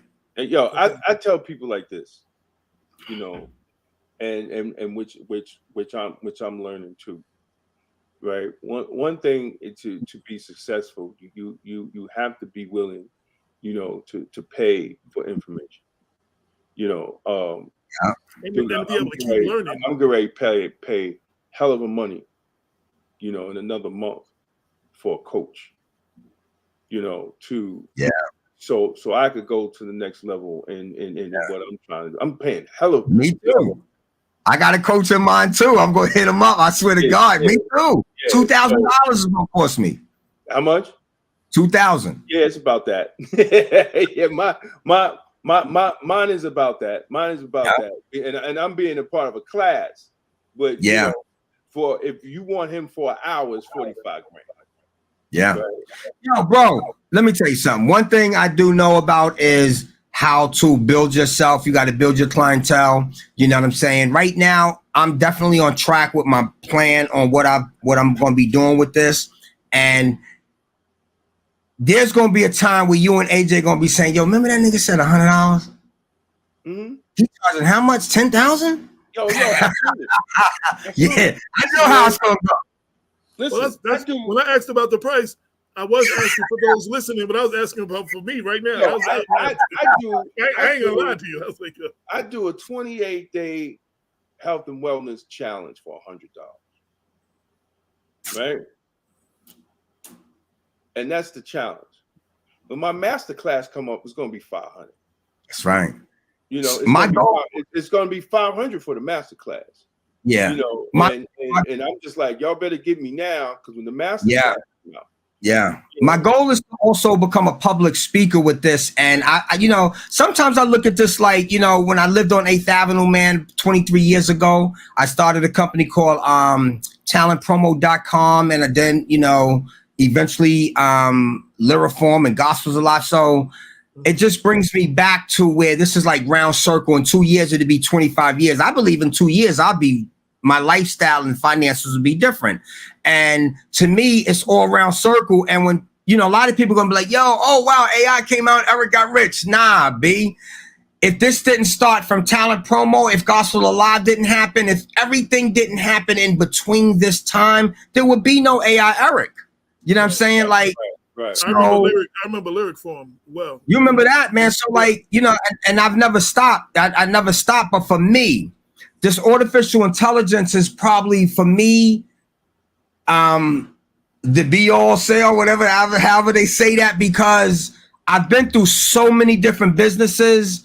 And now this one here, I've always watched all these tech businesses from Facebook to Twitter to Black Planet, MySpace. Like, I've always watched when they got financing, when they got funding, remember when the venture capitalist was out doing mad stuff? Right. I've always been intrigued with all of that. I've always kept in tune with everything. And even with this artificial intelligence, like I remember in 2015 when they got together and they started this, Elon Musk, Sam Altman, Gary Brockman, and other investors. It was actually Elon Musk that was really the head of this. And it was a nonprofit organization. It started out as where they just wanted to see, you know, where they could take it to and how we can really help humanity with it. That's what they were saying. And what happened was Google was kind of ahead of them. And Elon Musk felt like, yo, man, Google's moving too fast. Let me take this thing over. And Sam Altman and Gary Brockman and the crew was like, nah. But the thing about it is he was the money man. He was supposed to invest $1 billion in it. And they had already went through investing 500 million. And what happened was Elon Musk said, you know what, then I'm out. If y'all ain't gonna let me run it, I'm out. And at the same time, it's a conflict of interest because we doing this shit over at Tesla. So he left. And what happened is they had to regroup because the funding, and they ended up switching it over to make it a for-profit company. Sam Altman don't take no shares or anything like that, but it is a for-profit company. So it's a lot of history, man. And I just feel like I said, man, one of the reasons I go hard with this is because I just don't want us to be left out, because if you don't learn this, if you don't understand it and you just say I use it, you're going to be in the same situation you are today, like Google, one of the wrong things is my nephew and other people say this too. But one of my nephew, the only thing he worries with, yo, how can I make money with it? How can I make money with it? Well, damn, I look at it like this. You got a ladder. You got 100 steps on that ladder. You got to start at 1 and then get to 100. When you get to 100, man, you're going to know everything you could do with it because you know it. But for me to tell you how you can make money with it, you want me to skip from 1, go straight to 100 and then tell you what's up at the top. I don't know. I just know what it is, where it came from, where it's going, and the repercussions if you don't learn it and use it properly. You know what I'm saying? Now, all that, oh, I heard it's dangerous, it could do this. Yeah, it could. But we too dumb to worry about it being dangerous because we don't know how we know how to use it to be dangerous. This is that danger part is for hackers, for organizations who are corrupt and things like that. But at the same time, we using that as an excuse to not use it. You're going to have groups of people using it and you're going to wonder, well, damn, how he get rich in 5 years? He used artificial intelligence and took advantage of it. And you didn't, but you still using it. Because you're going to use it. I know some people like, well, I ain't messing with that. What you mean you're not messing with it? You use your phone, right? Your phone, that's how you use it every day. Your car, right? You go to the McDonald's and use the thing like it's man. Let me tell you something, man. They got flying cars. So just for the people who don't know, flying cars are out right now. The FAA just approved the company to fly cars, and they don't got no wings looking like an airplane. They look like flying cars. There are videos out. Google FAA approved flying cars. Now, he is only allowed to fly them in particular places because they're still in test mode. We probably won't see them till another 5 years. But the thing about it is, we're going to see them. They ready. They running. You know what I'm saying? Everything we use, man, like I said, is going to have it. So it's either you get on board, master it, but don't become a dummy with it. Like, I don't want nobody to be like, yo, I learned from AI Eric in the beginning, and now you one of the ones that ain't got no sense. I hope everybody who derives from me working with them, I hope they understand, man, you can become more smarter than you ever imagined if you use it incorrectly. You know what I'm saying? You could take your business to a level to where it could be like 10 secretaries in your pocket. You know what I'm saying? You need to figure something out in Chinese, just go to Google Bard, because Google Bard is a little better with translation. You know what I'm saying? Go to Google Bard, just be like, yo, how do you say this in Chinese? Like, nothing is now out of your reach if you know how to use this thing correctly, especially when you know the inner workings of it. It could be the great equalizer. Yeah. See, the problem is we want things to do stuff with, even like you said, the person who asked you, show me how to make money.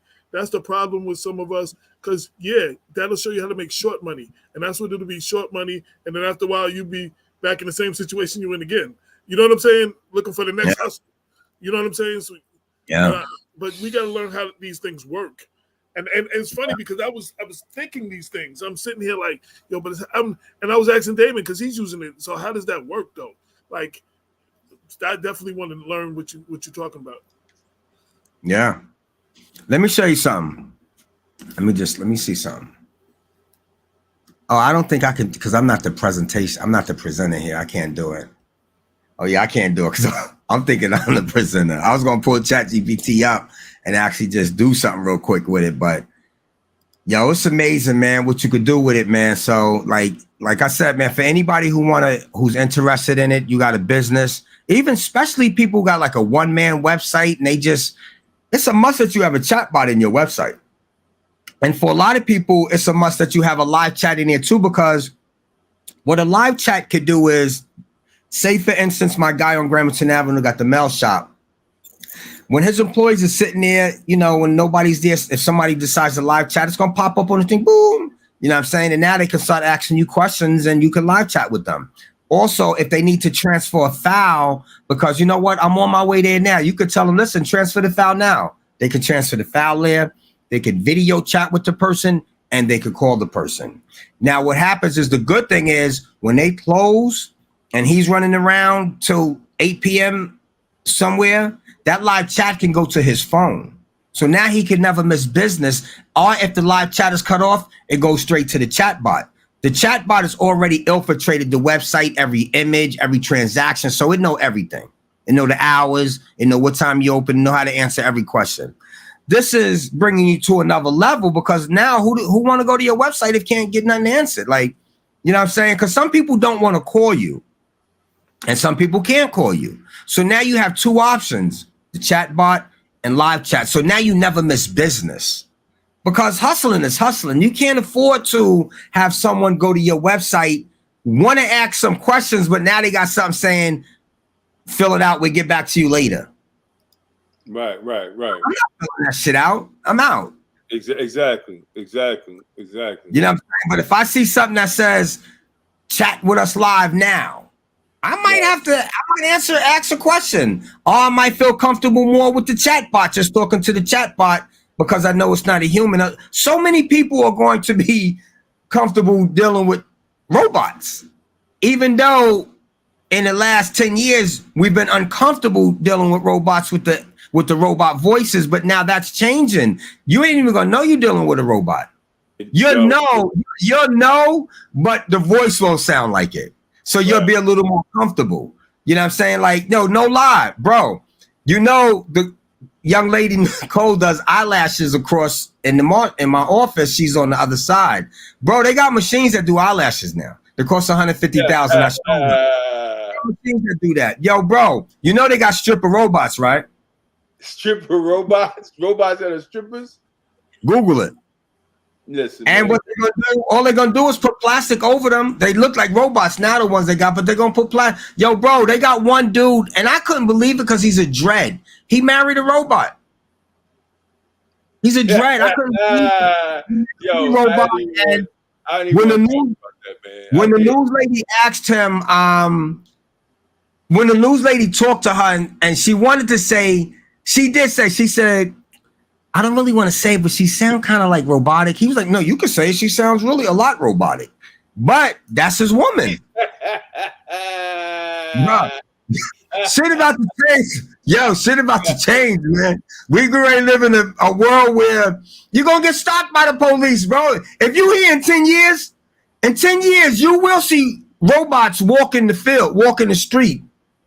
In 10 years, that's a fact. Yo, you see them already delivering food. They're already picking up people in cars. They're already taking let me just say something. They're already picking up people in cars in California, San Francisco, definitely San Francisco. They already bringing people food in them little robots because they throwing them down, they kicking them, they messing them up in California. They already are using them at the longshore with the big containers. They already using them there. Thousands of jobs lost on that. Where you know in the desert how they got the big construction joints where the ties is damn near the size of a truck, the big bulldozers in those. There was one site, they had 5 machines. Nobody was out on the ground. They had cameras everywhere. Had one dude in the office working the joint, picking up the dirt.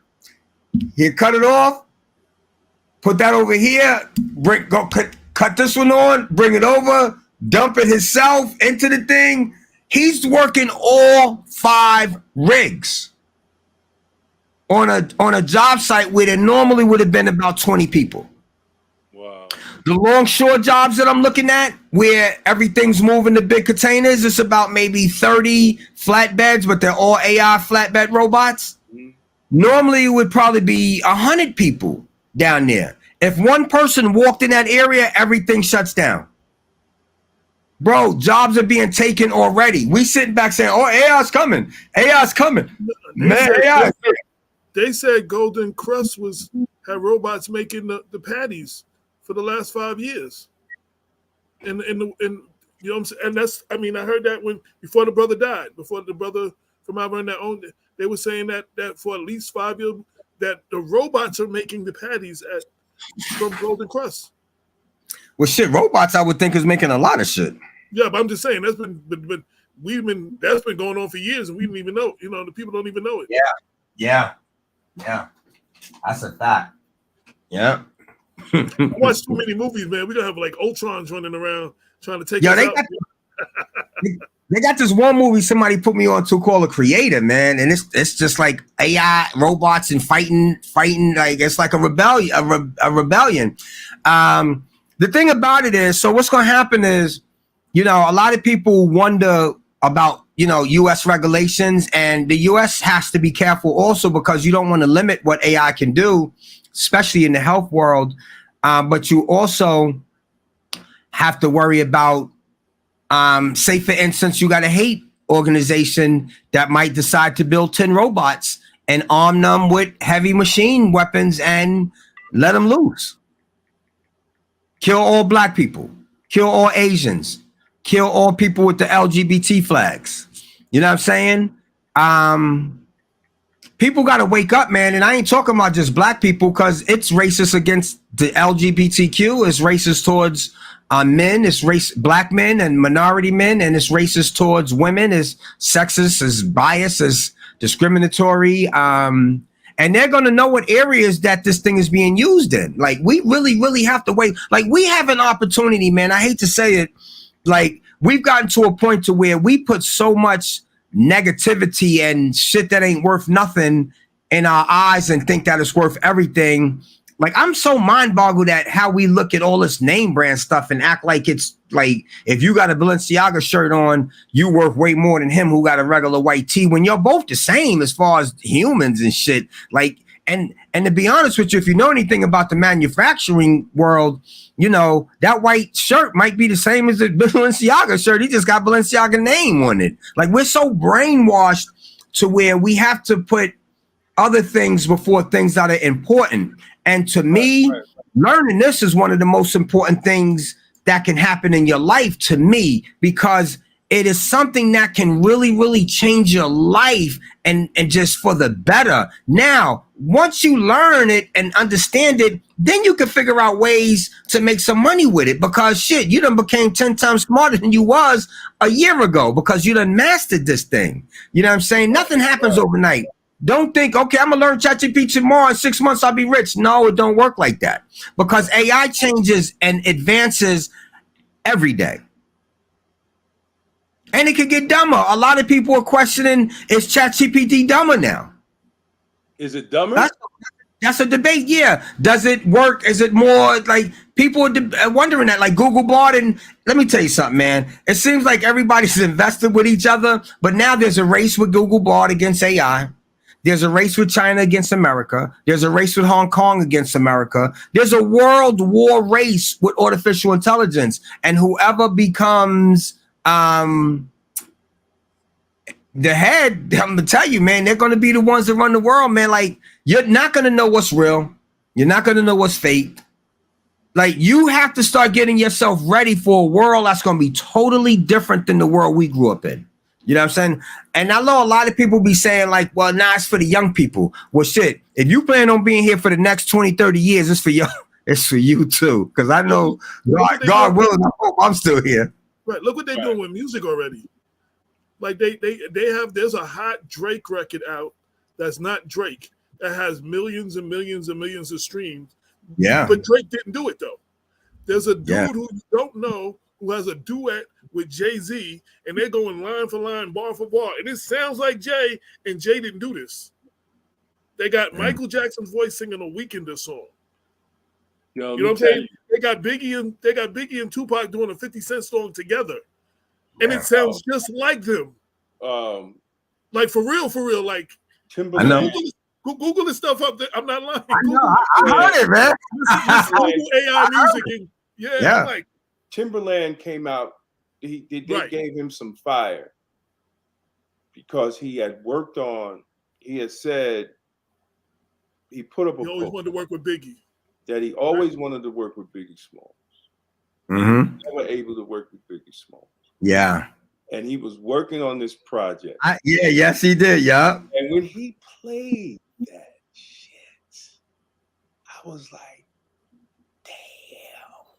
Yeah. Like, it wasn't like the usual AI that was coming out. Whatever program, whatever he was using, it had Biggie's flow. Yes, it did. It had, I was like, and he was just like, basically, he was like, look, Biggie's family could get paid off this. Like, we could get money off this right here, yo. Like, let's cut the crap right here. We could get money. Yeah. What's dope about that is, unlike all the things that I mentioned, is Biggie doing a 50 Cent record. This was Biggie voice and a beat that was created for Biggie. You know what I'm saying? And it sounds like a Biggie record. Biggie's mother should be able to get paid off that. That's what he was talking about. He said we all gonna eat. He said Timberland made it. He said we about to eat. He don't know. First of all, he can say what he want to say. But I know he's going to try. He's going to try. He's going to try.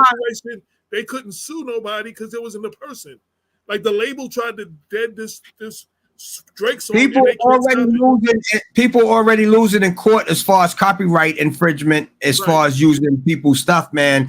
Let me tell you something. People are going to have to find out ways to incorporate this in their craft and make money with it. Artists who draw, now they have a program for oil painting.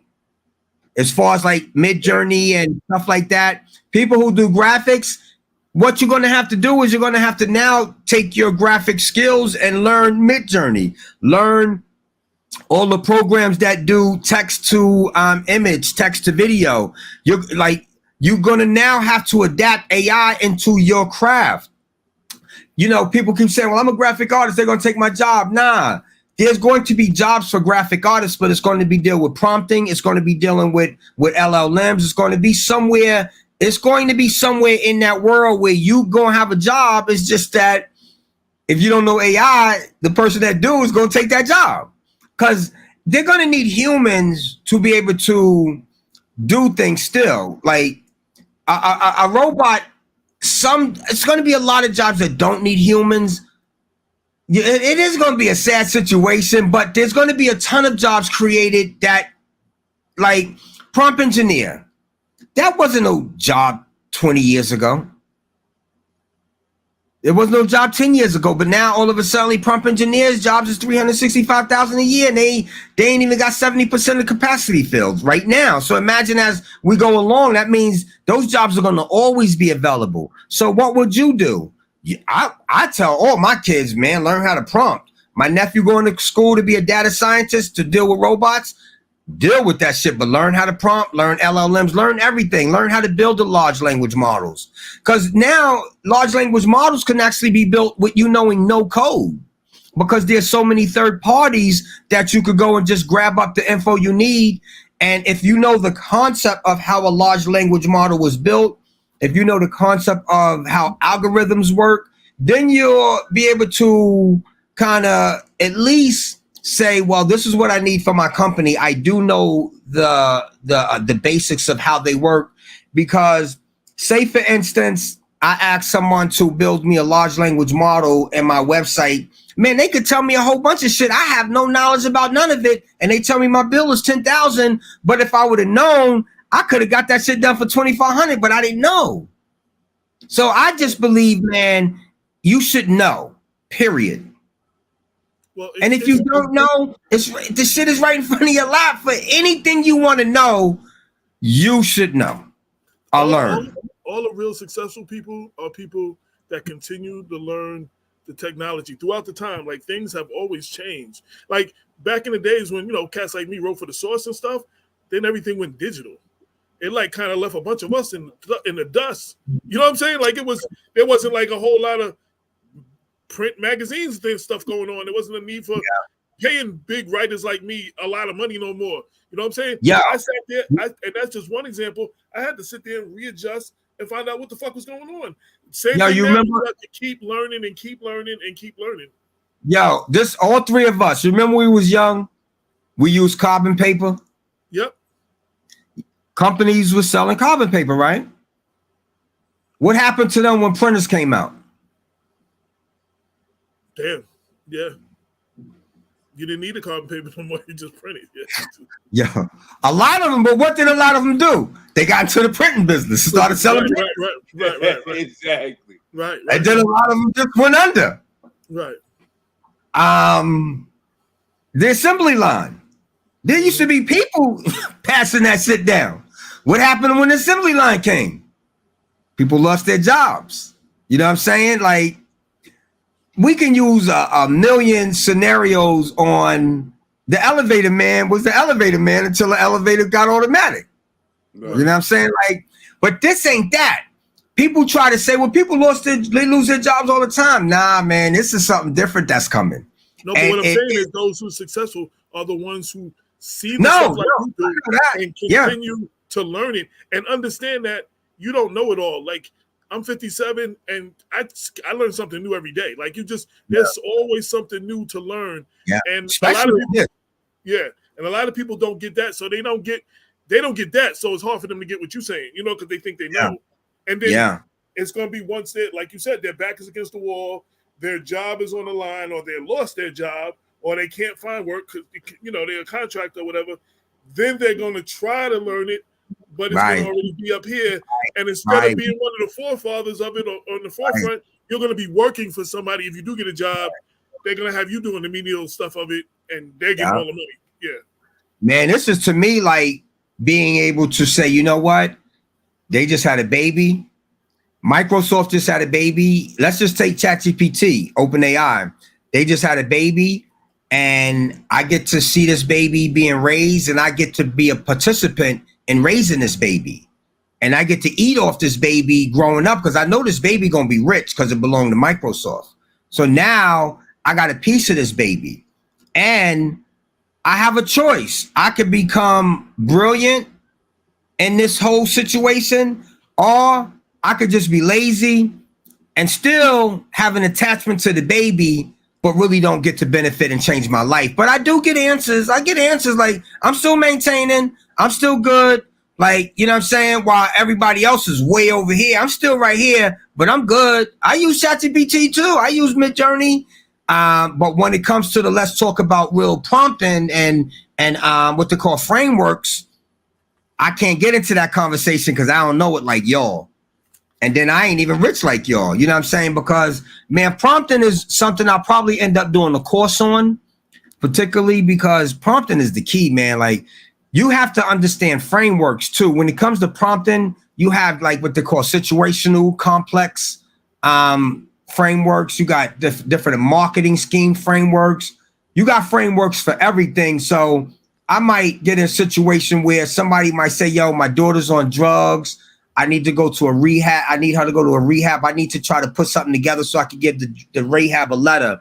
What I would do is I would go and say, well, you should do a situational complex framework and use that. So do the prompt, but tell the prompt to base it on the situational complex framework, because now you don't have to really master this prompt like that. You just need to put in the main things of what you're looking for, because when you tell ChatGPT or whatever else, Bard, to use this particular framework, it's going to lay it out as that framework should. You know what I'm saying? So it might give you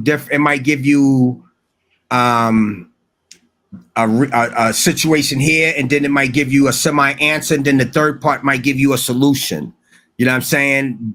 Based on that framework. So when it comes to prompting, man, and using OpenAI, you know, it is an everyday process of learning, because this shit is moving fast, and it's gonna, yo, man, I am so backed up in all my emails and newsletters that I have to read with AI. And then I still continue to take courses, and I still continue to learn as I go along. And then I'm building courses, and I'm, you know what I'm saying? And ain't making no money. I'm just spending money. Right. You know, so, but, you know, one thing I do believe, man, is, you know, what I believe in. I believe in God. I believe that definitely, you know, I had to wait a long time to get to this point. And one thing I can say is I ain't never gave up, man. Like, there was only one time in the last 23 years that I took a break from trying to do something in the entrepreneurship world. And that's when I got the DOB job. And then for the first 2 years, I just gave up hustling and being an entrepreneur. And that was the worst 2 years of my life to me. Like, I'm coming home, I'm playing PlayStation every day. I didn't have no agenda. I just go to work every day, and I'm looking forward to playing PlayStation. Me and my girl argue, and she like, you still playing PlayStation? I'm like, what? What's the problem? Like, so, you know, eventually when I got back into the hustling world, man, and, you know, it just, that's who I am. I got to grind. I got to hustle, and I got to keep learning. And anything I get involved with, I got to keep learning and learning and learning. And if you stop, you're going to be stagnated. Even in the video world, man, you know, when I first started doing videos, I was talking to a lot of people who's been doing it for 15, 20 years. And the way I was learning, it was totally different from what they was telling me.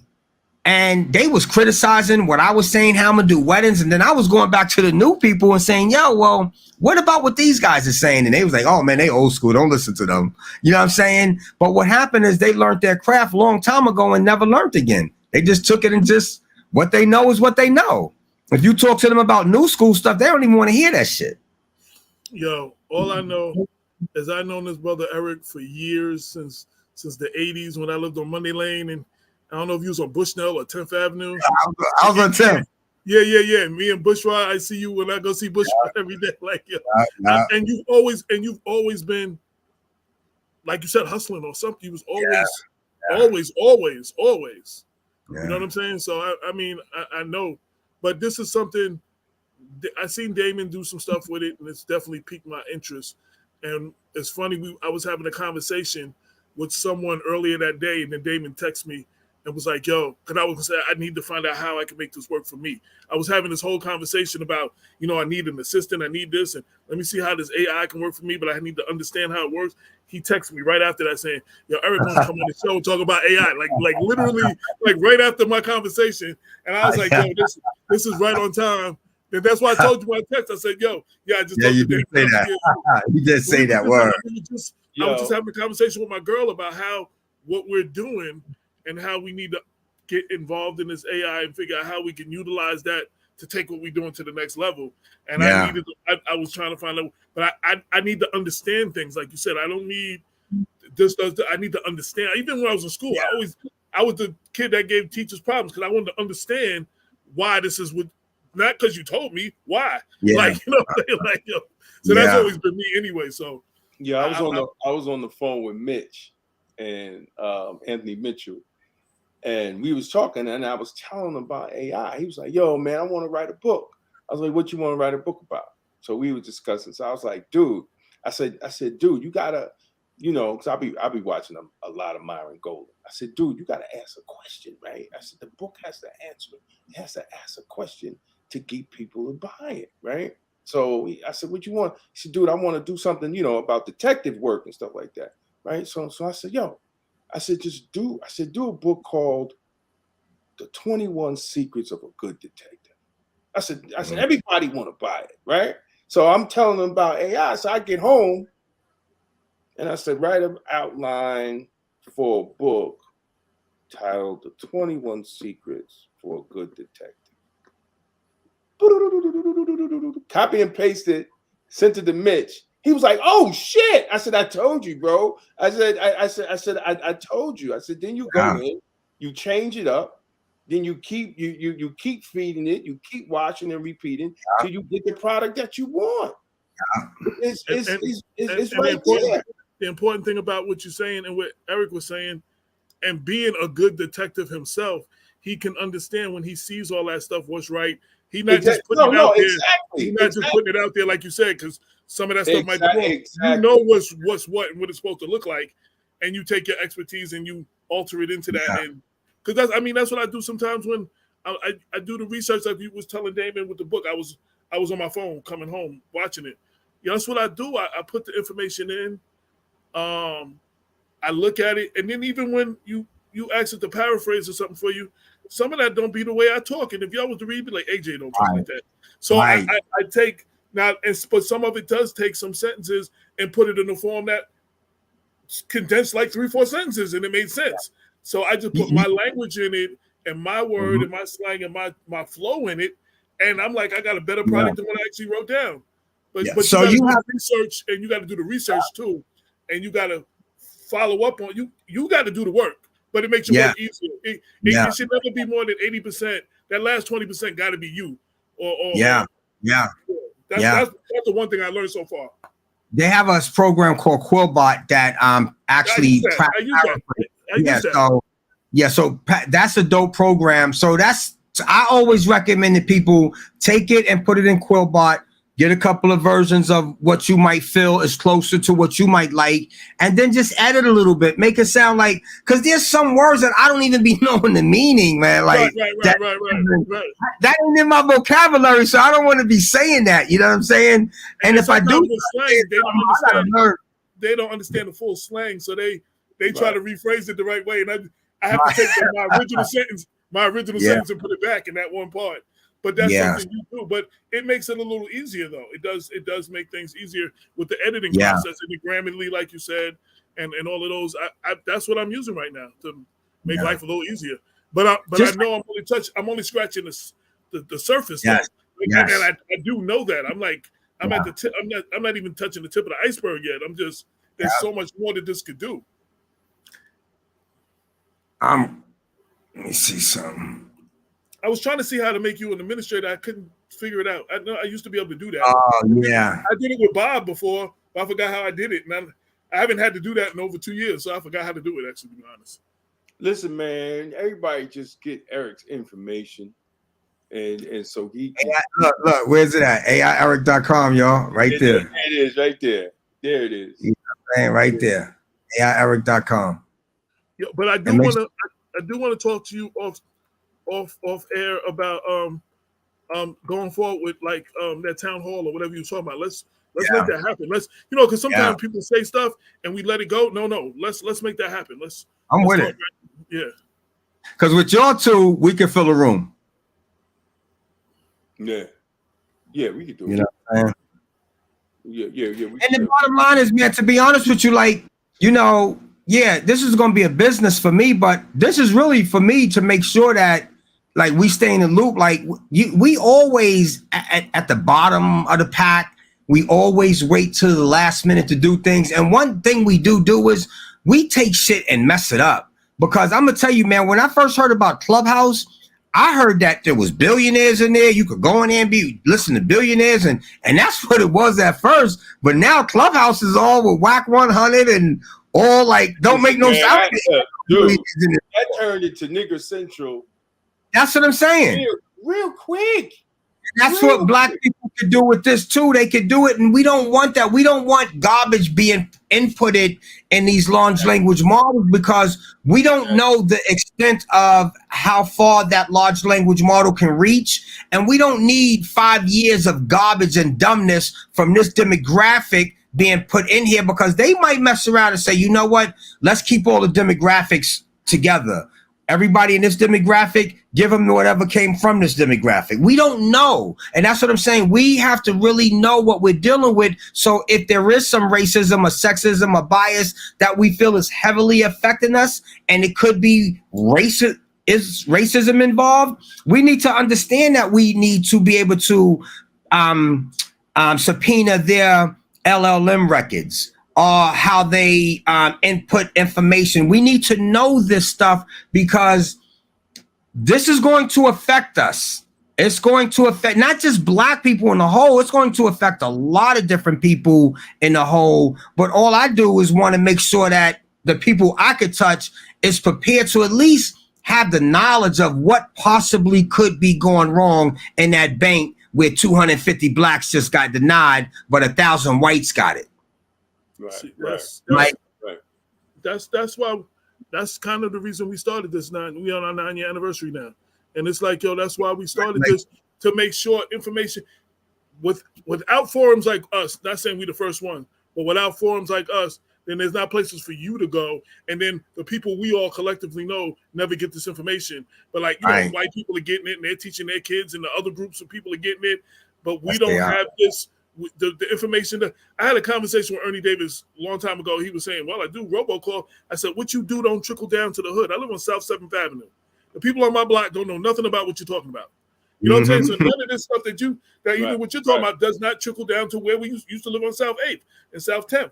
It don't trickle down to that. You know what I'm saying? It doesn't trickle down. So hopefully we're trying to be this equalizer to help put some of this information. That's up to our people. You can only take a horse to water. You can't make a horse drink, but hopefully we showing them where the water is and they drink. Like, you know what I'm saying? Let me tell you, man, I was at an Indian wedding the other day with 600 people, and I asked 3 Indians in particular because I was conversating with them about AI. They were shocked that I knew AI. One of them even was like, oh, you know deep learning? I said, yeah, I know deep learning. He was surprised. But when I tell you all 3 of these dudes, one of them went to school for it. He looking for a job in that field. You know, if certain races get a hold of something, they lock that shit down. And I'm telling you now, this is what's going to happen in this realm. Black people, minorities better wake up. You better learn this shit. You better get a piece of the pie because it's going to pass you by.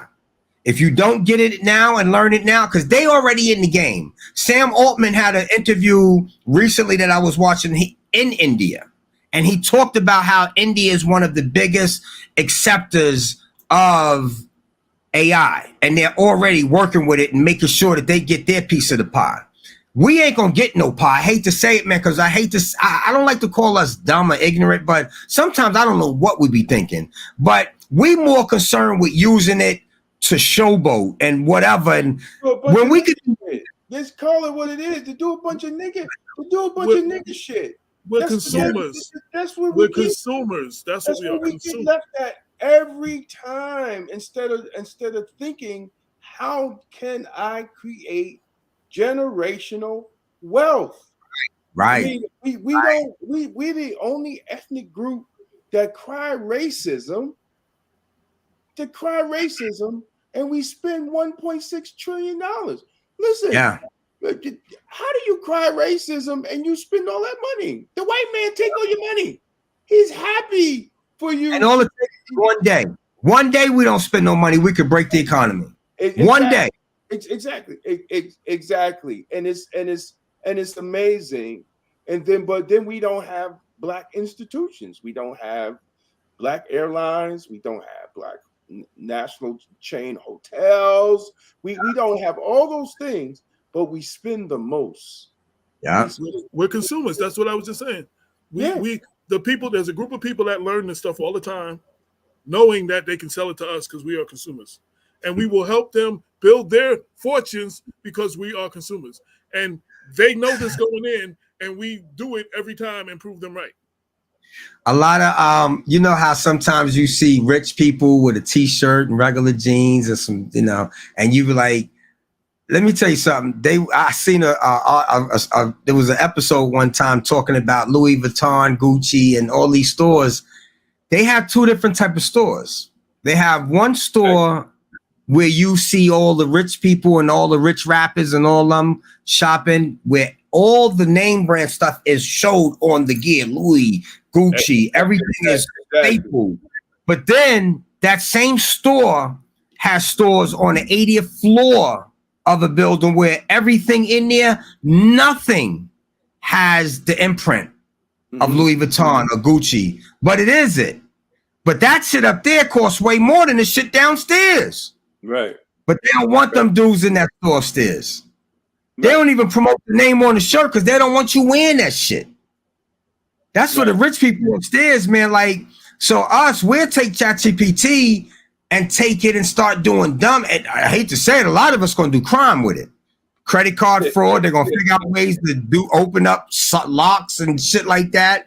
When the bottom line is, man, I just feel like we now have an opportunity at our feet to change our lives, to change our futures of our kids. You know what I'm saying? If you want to figure out how to make wealth from this, then you can figure out how to make generational wealth as we move forward. But all I know is we have an opportunity right now at our feet to learn something where you can't hide from it. You can't run from it. It's here to stay. It's going to be forced in your face. But it's either you use it, don't benefit from it, or use it and benefit from it. Either or. You or use it and benefit from it, or use it and benefit someone else for it. Because that's what it is. We're the consumers. We're going to make other people's generational wealth. But if I was them, of course, I don't want you to benefit from it. I want you to use it and make sure you keep using it. Get your cousins to use it, your grandkids. But I don't want you to benefit. You think I wanted to change your life so you can get to where I'm at? No, I need you to stay where you at. You're 98%, that 99%, 97%. Nah, stay working with your 40-hour. Stay on the programs. Stay arguing amongst each other. Stay buying Balenciaga, Gucci, and all the shit you can't afford. Mercedes-Benz. Keep doing all. Get the credit cards that you can't never pay off. Keep doing all that shit. But don't use AI to change your life, man. Because if you do that, you might mess up our 1% to 3% lives. Because they need their generational wealth is built on us being the consumers. And that's So listen, AJ, don't learn this shit with AI Eric, bro. Stay your ass just using it. Just use it like you're using it. Ask it 1 or 2 questions. I'm with the 1 to 3%. I don't need you up here, bro, but we do need you to keep using it. Right. Actually, we're going to kill AI Eric.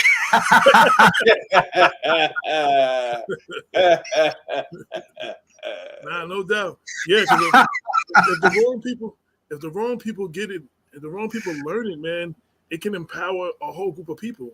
And that's what they fear. So, I mean, Man, imagine 10 of us got together and said, yo, let's see. The only thing with us, we don't never like, if we say, well, let's do this with all 10 of us, you 3 do this, but I want to do that.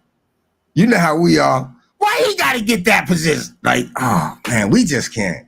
We got to first learn how to breathe and play our roles, right? You know what I'm saying, Damon? You laugh because you know what I'm talking about. First, we got to learn how to breathe. Exactly. You can't think, man, if you can't breathe correctly. Exactly. You know what I'm saying? So much we got to learn before we even can take a footstep talking about. That's all we talk about when I go to these little organizations. Well, we need to get together. We need to get the man. We don't even know how to breathe properly. What is he talking about? How are we going to do that? We don't know how to breathe properly. Exactly.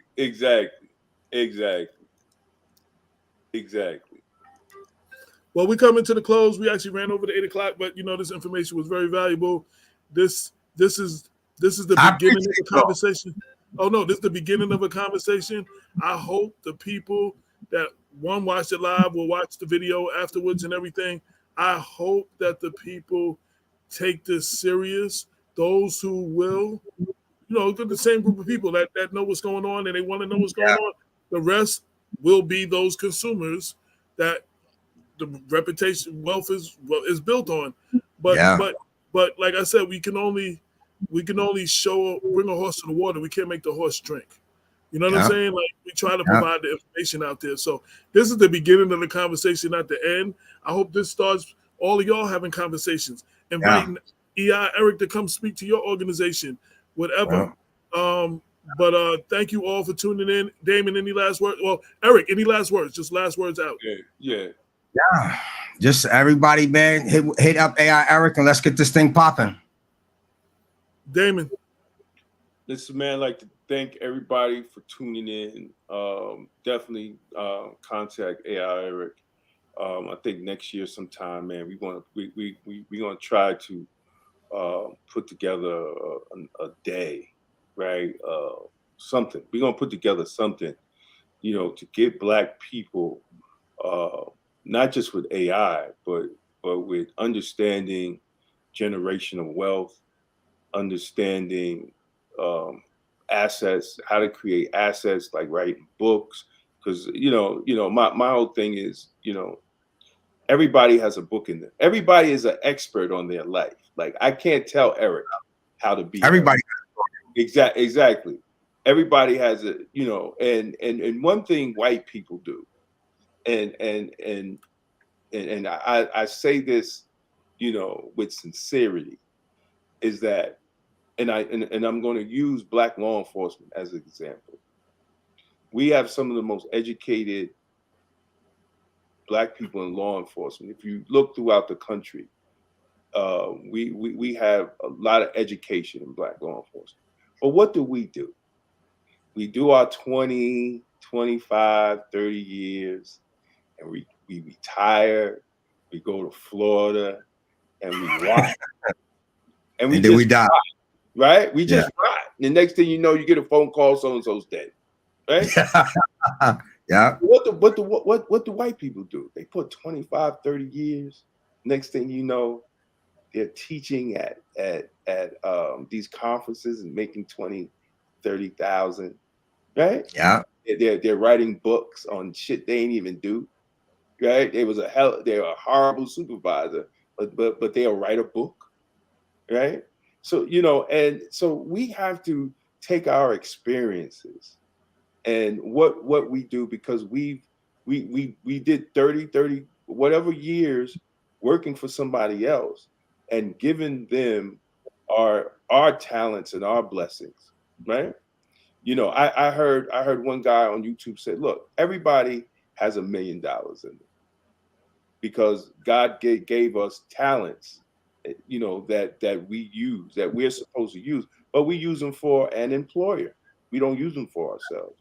So every year, and we might be happy, right? Black folks like, yo, I made $250,000 doing this, doing that. I tell my wife, look, I'm straight music. I tell my wife all the time, I can't wait to retire, right? Because your little $200,000 that you're making at the police office, you got $1 million around the corner at the cupcake shop. Mm-hmm. So every year you're 800,000 in deficit because you're not putting your talent where you can $1 million, right? Buddy Vegan within 7 years she's worth $9 million. Why can't a cupcake shop do that? Yeah. So we have to start empowering the mindset of our people to think differently. Right now, God, every time God opens up something to us, we use it for nigger shit. Social media, we use it for nigger shit, right? We don't use it for branding and marketing and saying, you know,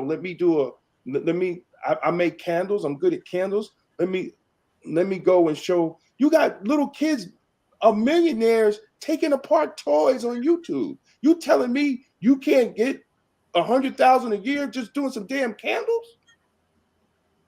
Come on, man. We're looking at I don't understand black folks. Yeah. Right? We have it. God keeps giving it to us, and we keep listening to the devil. Yeah, we make it easy for the enemy to not even have to put together. I mean, there was a time where they used to have to put together plans to keep us down. Now it's like, man, you don't even got to put together no plans no more. It's like we just self-destruct ourselves. It's like nobody could be corny no more. Everybody got to be cool. Everybody got to be a gangster. Everybody got to, you know, had been to jail and did this, and you got to be a killer. That's the most lamest shit. And let me tell you something, for somebody that worked there for 33 years. If I know there's some of the most dirtiest, nasty motherfuckers that I ever seen in my life, and y'all chicks be dating these dudes, and they're dirty and they're nasty, and a lot of them on mental health medication. Because I've seen it. I've seen it for myself. And then sometimes we have to watch the videos. Beautiful women, man. Beautiful women on video cam with this dirty dude that don't even take a shower. Yeah. Don't even take a shower. Don't even clip his toenails. How are you dating this guy? Yeah. So some of your sisters, I totally don't get it. They come out in the street, they might drive a Mercedes Benz or something. They come in, they're the most dirtiest, nastiest, non-washing motherfuckers I ever seen in my life. It's horrible. We the only ones walking around with frowns on our face in the morning. You ever notice, like, girl, like, exactly. Damn, I didn't look at you like, you got a frown on your face. It's only it's just something about us, man. But we've been brainwashed to be all this stuff that we ain't. You know what I'm saying? When I moved up here, man,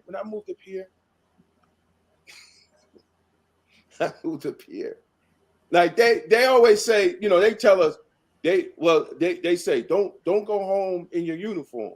I'm like, bump that. State troopers ain't shooting me. I'm driving home in my uniform, right? I'm not getting shot. But I went into the store. Went to the store one day. I'm shopping. A little white kid come to me and said, "Thank you for your service, officer." I'm like, God damn. I'm like, wow. Somebody might curse you out. Might curse you out, targeting Mount Vernon. Like, it's just like you go to Mount Vernon. Fuck you, CEO. You ain't giving me. Come on, man. Like I get up here. The little white kid's like, "Hey, officer, hi. Say hi to the officer." I'm like, what? Yeah. This is great. This is insane. This is absolutely. I have to study this. I have to write this in my book. But we have to change, dude. Mm-hmm. It's so much we have to do, man. And I hope that we have time, right? I hope I hope that we have time, because we are always being deflected by our so-called leaders, you know, and it's like they want to keep us like our own leaders want to keep us poor. You know, like their power depends on us being subservient and poor. Exactly. And I said it earlier in the show. The only way we're going to end income inequality is we begin to teach young people to build wealth and understand how wealth work, and stop thinking like poor people and think like rich people. And I'm going to tell you, and I'm going to end here, man. the one thing that if you was a thinking person, if you didn't get from the Donald Trump craziness, is that he exposed what the system was. Yes. He exposed it. Yeah. He didn't care. He exposed Hillary Clinton and her friends. He exposed that there is no such thing as Republican and Democrat. It's rich ruling white people. That's it. And poor people. That's it. And we acting like we are part of this. And Minister Farrakhan said it the best. He said, this is not what's going on with Donald Trump is not our fight. It's white people's fight.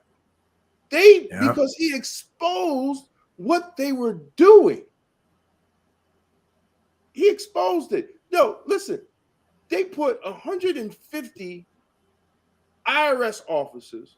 CNN came out with a report and said that the majority of people that they were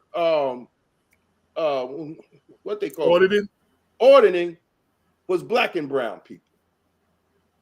They wasn't even going after rich people. Black and brown people and small businesses. Small business is supposed to make this country what it is. So we sitting there rooting for Weekend at Bernie's that's president, because he damn near dead walking around and standing there. They just dragging his ass to the podium and standing him up. And we didn't get nothing. Then they send these crazy people after Ice Cube when Ice Cube said we need a contract with Black America. Absolutely. Absolutely. And they shut Ice Cube down, almost destroyed his old big three because he had the audacity to be a smart man and said, I want a contract with Black America, Mr. Biden. Then they get mad because Trump said, hey man, you can come over here, we can talk about the contract.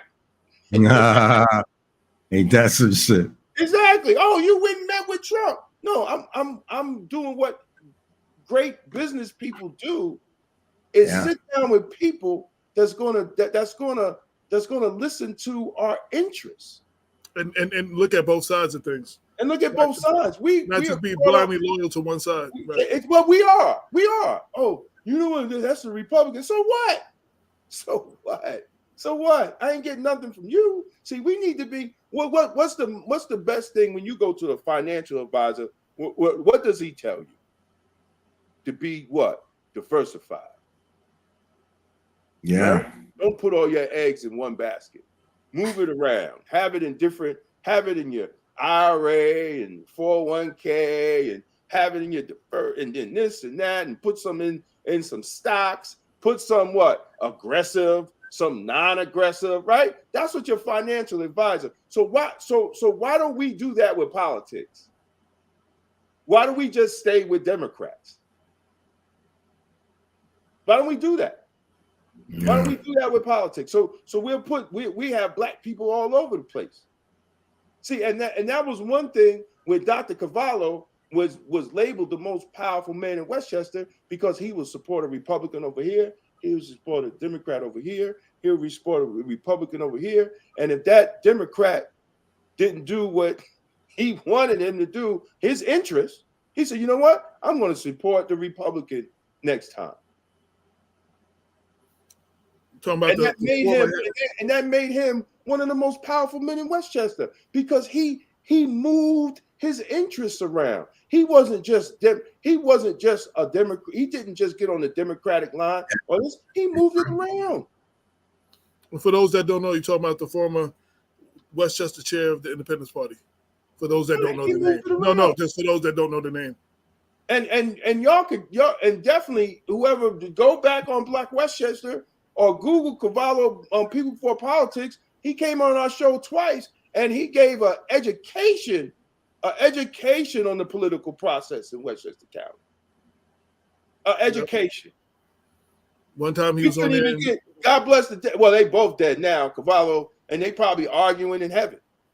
Or But Reggie. we couldn't get Reggie Lafayette to come on the show. Like he was scared. I was like, dude, like we ain't gonna stab you. We ain't gonna take your Benz. Just come on the show. Wow. You know? But Doc Lev coming on the show. And sat next to Yusef Salam before everybody knew his name from the Central Park Five before he was exonerated on the show. I made it to the show. I made it. Yeah. Yo, so we about to close. We about to close out. I do want to say one thing. I do want to say one thing in closing that Eric was touching upon. Yo, Chris Rock said that before, we don't know the difference. Black people don't know the difference between rich and wealthy. They used to think Shaq and Kobe was rich because they made all that money, but the white man that paid them was wealthy. You know what I'm saying? Right. We thought that Jordan was rich because they got $30 million 1 year from Nike, but they made over $300 million off of him. Yeah, you understand what I'm saying? Like so we don't understand rich and wealthy. And now they said that Jordan is now worth $3 billion. Yeah, because he started, instead of having a shoe, he became a brand. You know what I'm saying? And that's when once he sold what his all his shares in I think what he had, the Charlotte Hornets. Well, yeah, he sold his team. Now he had him. Huh? Yeah. He got a lifetime contract with Nike. Like but they've been a losing team all along. So yeah, you sell one of the losing teams that don't matter. You still getting they got all that money. You still getting $1 billion. Like, you know what I'm saying? I mean, $2 billion. Yeah. But I said once he stopped being the endorser of a shoe and a brand, that's when he started making money with the whole Nike thing, though. And that's what we have to understand. Like some of these young people, like LeBron did with Dre and Beats. He said, I don't want to just endorse it. I want a piece of the company. So when Beats got bought by Amazon for $2.5 billion, Apple, and he got $300-400 million. Yeah. That's it. You know what I'm saying? Like, he got, because he wasn't just endorsing them. He might have only had 2% or 5% or whatever it was, but that was $3-4 million. And we need to start thinking like that. But anyway, I want to thank everybody for tuning in. You could have been doing anything else, but you decided to ride with us. This has been it's our 9th anniversary. This is Black Westchester Presents the People Before Politics Radio Show, episode 378. See you next week where then we're gonna have on some people from the city talking about the migrants in the city. Yeah, we're gonna have. Hold on, I'll tell y'all right now. Oh, where's her text? Latina Brown. Yeah. We're gonna have Darnie Rivers, Jean DeFrancis, and Latina Brown next week to talk about the migrant crisis in New York City. Is going, according to Latina, is going underreported of all the crime and the rapes and MS-13, and is going underreported because the whole political atmosphere around the migrants coming up, and that the city is in chaos. So you don't want to miss that. You don't want to miss that. Tune in next week. Until next week, peace.